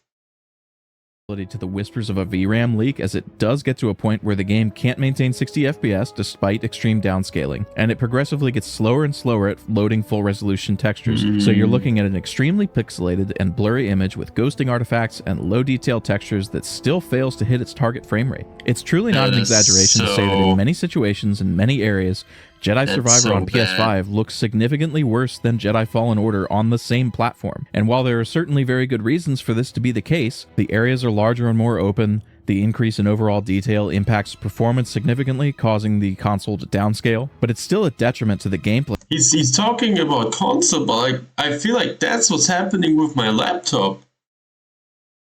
Experience, regardless of the root cause, and that it launched in this state is unacceptable. During my gameplay on PS5, I noticed a significant screen tearing problem. Stop me if you've heard this before. I suspect that this has the same root cause as the screen tearing on PC, but obviously this is a guess on my part. As said, the level of LOD pop-in on PlayStation 5 at least is extreme, and it's commonplace to see low-resolution models or textures very up close, usually replaced a few moments later by their full-resolution versions. The asset streaming is also quite slow, making me think that this game hasn't been properly optimized for the next-generation console's NVMe drives. Gameplay areas will frequently not be finished loading in time for the player to enter them, resulting in a variety of scenarios. First, an extended wait at a door to an interior area, frequently encountered. We always had that, guys. We always had the door. In Kobo. Second, a frozen screen while the game finishes loading an area that you tried to enter. Third, areas failing to load fully, resulting in very low detail in models and textures and significant errors in lighting. Fourth, and most rarely, the ground failing to load in time for Cal to walk on it, resulting in him falling through the world. While I didn't spend too much time in quality mode during actual gameplay, the game switches to quality mode automatically during cutscenes, so I can say for sure that this mode isn't immune to frame drops during busy scenes, and is also not immune to weird ghosting effects either. Giving the PlayStation 5 version its due credit though, I encountered only one hard crash back to the console menu during my time with the game, and a few instances of freezing on load screens that required me to return to the PlayStation menu and close and relaunch the game. This, at the time of this review, makes the console version the best way to play the game in my opinion. It may look really terrible most of the time and be incapable of maintaining an acceptable frame rate, but at least it doesn't crash, which is more than I can say for the PC version, though as time goes on, I expect this statement to become less and less true. I did not play the Xbox version as I don't have access to that console at the moment, but based on the reports of others, the technical performance on Series X is on the same level or slightly worse than the PlayStation 5, so take that for what it's worth. Given the degree to which my technical experience with this game was extremely poor on top-end PC hardware, and on the supposedly better running of the two consoles, I feel the need to take a brief moment to address the narrative I've seen proliferating on Twitter and YouTube, more around the launch of Survivor than today, that these performance and technical issues are overstated, that it's just PC players being babies and expecting perfection, and that the game actually runs fine on PC and most consoles. People excusing the performance of this game on consoles are not believable. Their PlayStation 5 is not better than my PlayStation 5. Therefore, the statement, "I had no performance problems," cannot possibly be true if they played the same game I did. People saying they had no performance problems, if they're being honest, are actually telling you they failed to notice performance problems. There's nothing wrong with that, but those words don't mean the same thing. People have differing sensitivities to frame rate and visual fidelity, and there's nothing wrong. Very cold analysis from him. With being able to look at this game's performance on PlayStation 5 and not notice anything wrong with it. If you enjoyed this technical experience, I'm very happy for you. But if you don't notice these problems, you have no business commenting on them, and you definitely have no business telling other people that they're incorrect, or worse, overreacting. And with that, I'm done bitching about performance. We can actually talk about the game now. Getting the easy stuff out of the way first, the music and sound design in Star Wars Jedi Survivor is excellent, and part of why it feels so authentically Star Wars. You can get a lot wrong in designing a Star Wars game, but as long as the sound design and music slaps, you're basically getting carried. This soundtrack would not sound out of place in any mainline Star Wars film, and there's one track in particular that plays during the credits and at other times throughout the game that really hits hard. The composers Stephen Barton and Gordy Hobb did excellent work here as usual. Playing Jedi Survivor for the first time can give the impression that the development team made a list of the most widespread criticisms of Fallen Order and addressed them one by one. Widespread, of course, is a different word from valid or legitimate, a difference which I think explains why they fixed a lot of popular complaints, but doubled down on certain design decisions that actively make the game worse. Overall, I think Survivor's a significant improvement over Fallen Order in a lot of ways, but the commitment to a few baffling design choices, and the few ways in which it's actually a downgrade, really hinder the game from achieving its full potential. Right away, Jedi Survivor stands out among sequels, particularly sequels within the broad Metroidvania genre, in that you start the game with every ability you had at the end of the last game, and your toolkit only grows from there, rather than doing the normal Metroidvania sequel thing of resetting your powers. This is a good decision, and was predicted, as you can't really narratively explain Cal forgetting to use the Force, but it did constrain the potential for adding further abilities to the toolkit, forcing the development team to get more imaginative. Luckily, having the ability to push, pull, wall run, and Jedi flip right from the beginning of the game allowed the team to create some interesting levels that are fun to traverse right from the beginning. And they only really improve from beginning to end. These levels respond to your growing skill and ability toolkit in a way that Fallen Order's levels never really did, forcing you after every new acquisition to use your new abilities together in sequence skillfully and creatively to traverse and solve puzzles. This is taken to the extreme in the several Force Terror platforming challenges, which showcase some of the best platforming and traversal sequences in the entire game. These tears present a good mastery challenge of the abilities that you acquire, and feel in a lot of cases like 3D Celeste sections. There are also combat challenges in these Force Tears, some of which are fairly good, but the worst of them are gank fights that usually feel like bullshit and fail to reward you adequately. A few in particular that took me about a half. This I don't see any benefit from actually competing this and winning it.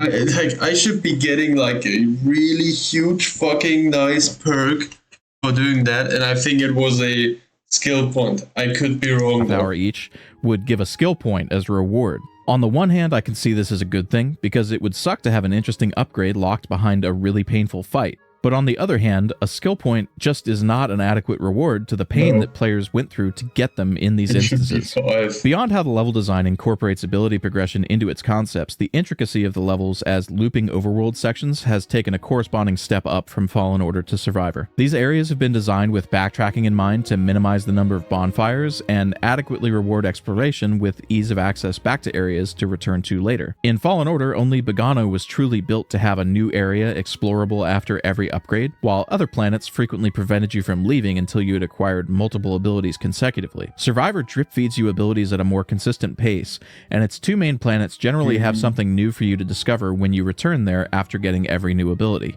Yes, I did unfortunately say 2 main planets. There are actually 6 total planets, but that number can be quite deceptive. One is a glorified boss arena. One more, which I won't spoil, is a small level visited in the late game that's somewhat analogous to Fortress Inquisitorius from Fallen Order in its size and scope. Coruscant and the Shattered Moonbase are somewhat larger than this and similar to each other in size. And then there are the 2 larger planets, Kobo and this one, which was shown but not named prior to launch, so I won't name it here. Both of these planets have a large central area and multiple, mostly linear, looping sections that play like a more traditional Metroidvania level. I don't feel shy about saying that I don't feel like these open areas work very well, and I prefer the design seen in Fallen Order and really most of this game, where there are looping levels that can have large spaces within them and are interconnected between each other. You'll be spending the vast majority of your time in this game on Kobo, visiting the planet no fewer than 5 times in a normal casual playthrough. And it's clear that this planet has had more attention paid to it than any other by far, and it's not even close. This is a huge departure from the production cycle of Fallen Order, where Zepho was the main planet, but was still within a reasonable range of size compared to the other main planets, Kashyyyk and Dathomir, and to a lesser extent, Bogano. Kobo is not like that at all. Kobo is like they were only going to make one planet at first and then decided that was a bad idea later on. Kobo is like if the art department had layoffs and the level design team had to combine everything into one planet to compensate. By the way, that's a joke. I don't think that's the case. The art and the art direction is consistently excellent. The other smaller planets are introduced at a reasonable enough pace to break up the monotony of going back to Kobo over and over and over again, but the question is that good enough?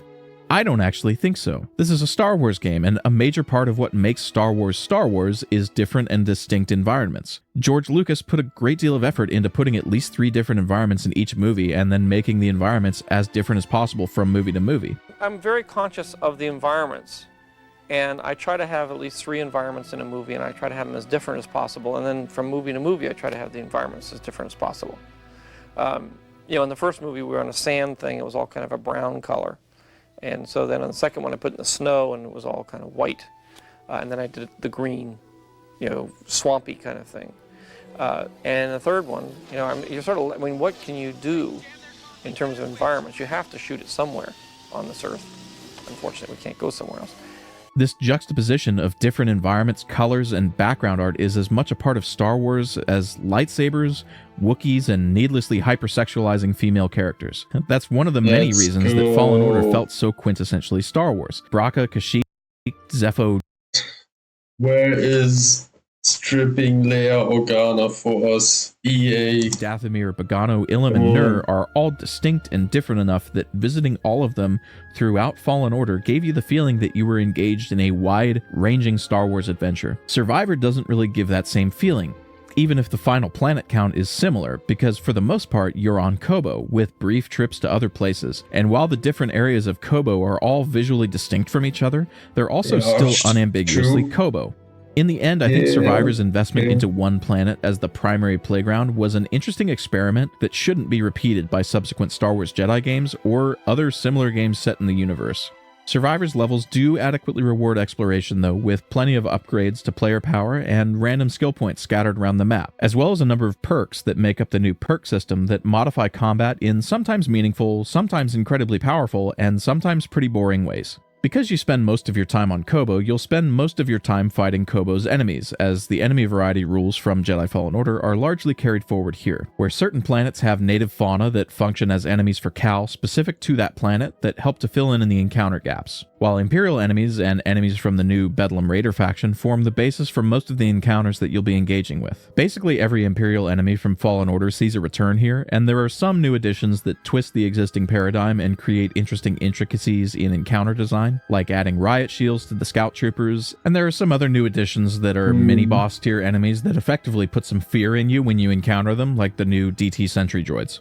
The Bedlam Raider faction is a little barebones with only 2 main humanoid enemy types, and the rest being former separatist droids, but they mostly accomplish their purpose of providing a secondary lore faction, and it's a lot of separatist droids, right? B1 droids, B2 droids, droidicas, BX droids, so BX neely droids, BX shooter guys, and then the hybrid guys, and then from these 6 we have anything else?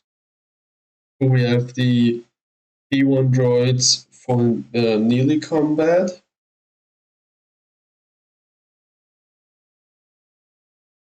I think that's it actually. 7 different ones. They have we've seen the tanks, and we've also seen the starfighters they had, but we were not actually fighting against them, so I wouldn't count them. Those. Keeping some variety in the encounters. Scattered between the enemy encounters are a much larger number of bosses than what was seen in Fallen Order, but unfortunately this selection of bosses, with limited exceptions, largely suffers from the same problem that the Fallen Order bosses did. A general lack of originality, a lot of reskins of enemies that you fight elsewhere, and an absolute ton of reused enemies from Fallen Order that are further reused about a dozen times in this game. There are a few standout bosses, and one or two are absolutely stellar, but largely these are unfortunately pretty forgettable. The Skryton and the Rancor, they are original.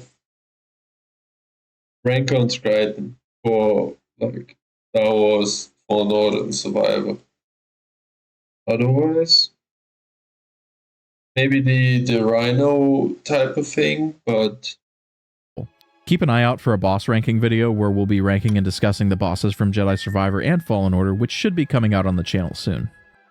Fallen Order's combat, in instances where it was criticized, was singled out for lacking significant depth, variety, and for some questionable hitboxes. More personally, I criticize these things, as well as its implementation of posture and death blows largely feeling unrewarding compared to other games like Sekiro, which implemented these systems much better. So let's just face this fact. The hitboxes are still extremely questionable. Combat variety has undoubtedly been improved, as the 2 stances Cal had access to in Fallen Order has been increased to 5, with the double-bladed lightsaber stance being basically completely remade from scratch. This gives even players familiar with the first game quite a few tools to explore and get used to. None of these stances have the depth that I would expect from an action juggernaut like God of War, for instance, but they're largely serviceable even if most of them are fairly bare bones. I get the impression he also sees that the combat design team chose to differentiate the 5 forms not just in attack timing or damage, but also in what sorts of moves are available in the combo. For example, only one of them has a delay combo. Almost none of their abilities modify combat meaningfully, even when a skill exists that enables movement, because most of the skills in these skill trees are transformative abilities that cost a resource, rather than being skill-based inputs that functionally change or modify your combo in some way. This is a trend that continues from the first game, that this combat design team seems to be relying very heavily on limited use resource consuming abilities to modify combat rather than skillful use combat variations as you might find in other games. The result is 5 stances that look and feel quite different from each other, but none of which feel quite as good as they should, with the single exception, in my opinion, of the blaster stance. The blaster stance doesn't have much in the way of skills that functionally change the way it plays.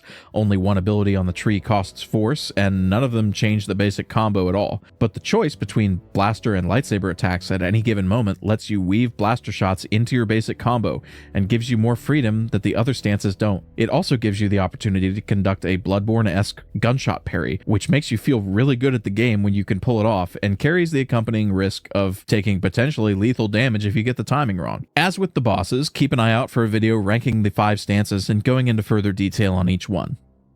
My greatest criticism of Fallen Order's combat is sadly carried forward into Survivor, however, and the design team seemed to have doubled down on the choice of giving enemies a magically refilling posture bar. Apparently, lightsabers canonically reinvigorate anything they touch, which is the only way that I can explain why I could daze an enemy, hit them with my lightsaber, and have them walk away better able to defend themselves afterward. What I mean when I say this system seems to have been doubled down on is that frequently, it seems like enemies have a much smaller window to take damage after a posture break, and the combat strategy of dodging combos and punishing the subsequent openings, which worked extremely well in Fallen Order, has been thoroughly nerfed by just taking away the openings. It's as if the devs saw me fighting Second Sister in Fallen Order like this and went, wait, that's illegal.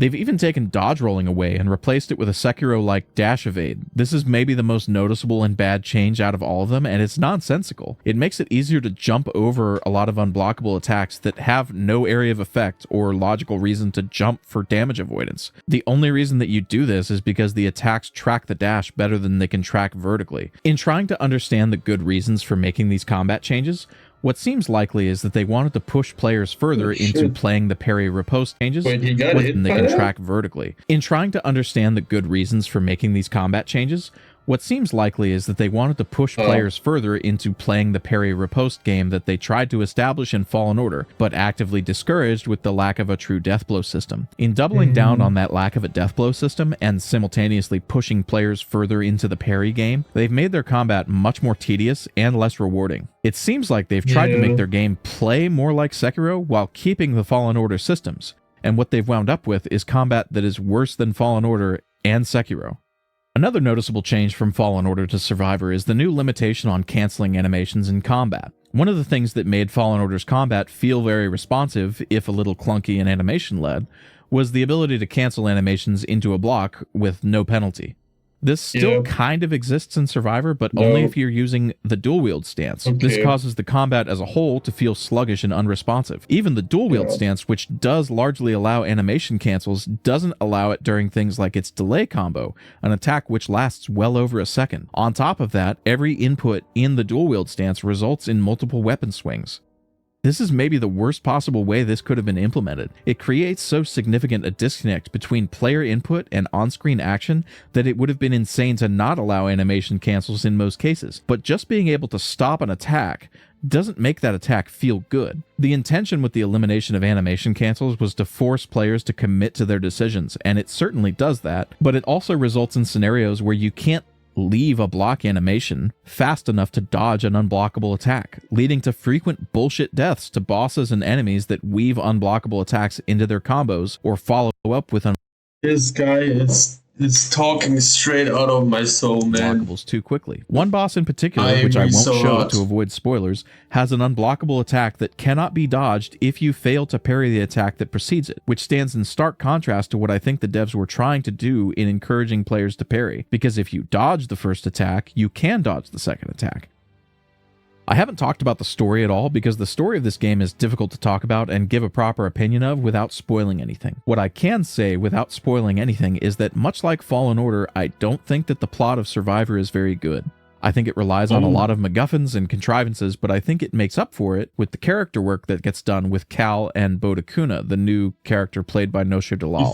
I think if you love Cal, or if you learn to love Bode, that investment will be what carries you through some mostly mediocre plot. If your primary connection is to any other character from the first game, really anyone other than Cal or Bode, I suspect you'll probably find moments that you really like, but outside those moments you won't really be enraptured with what this game has to offer you in terms of narrative and character work. But on the plus side, if that's the case, cutscenes are skippable, which also helps replay value, so there's nothing really forcing you to experience that part of the game if you're not enjoying it. So this review has probably seemed very critical of a game that some people are calling the best Star Wars game since Knights of the Old Republic. And you're right, it certainly is. I'm definitely more inclined to be extremely critical of Survivor because of how engaged I was with Fallen Order, and my complaints are also probably autistically specific. I realize that. I do think that this is a good video game, and I can very clearly see where it's made improvements on its predecessor in some systems. But I think the places where it's worse than its predecessor are so much worse that it drags down my overall sentiment. This is an overall competent video game that I don't personally love. Obviously, my opinion is in the minority, and that's fine. Not every game is going to be for everybody, and there are plenty of objectively good video games that I'm sure you don't personally love. This sadly is the case for me with Jedi Survivor. But my experience has also been significantly worsened by the poor technical state of the game at launch, and I'm very jealous of people who will get to experience. Yeah, I'll be honest. If for me, same. I feel like if the performance was just normal and not this shit, and I mean, I did play after it came out, you know. But if the performance was just better, I would be a bit less critical of the game. But like having this and then all the critics that I had, yeah. Experience this for the first time. I mean, I still give this game a 9 out of 10. So when the game is actually playable. If there's any advice I could give you, it would be this. Please, do not buy this fucking game in 2023. All throughout my playthrough, I had people coming into my Twitch chat asking if the new patch helped. And for the next 6 months or so, the answer is just going to be no. There is no quick fix or month-long sequence of patches that are going to fix this game's technical problems. This is going to be a very long process of incremental improvements over time. And if the game ever is in an acceptable state, it won't be for at least another 6 months, judging by how it is right now. Check back in October or November, around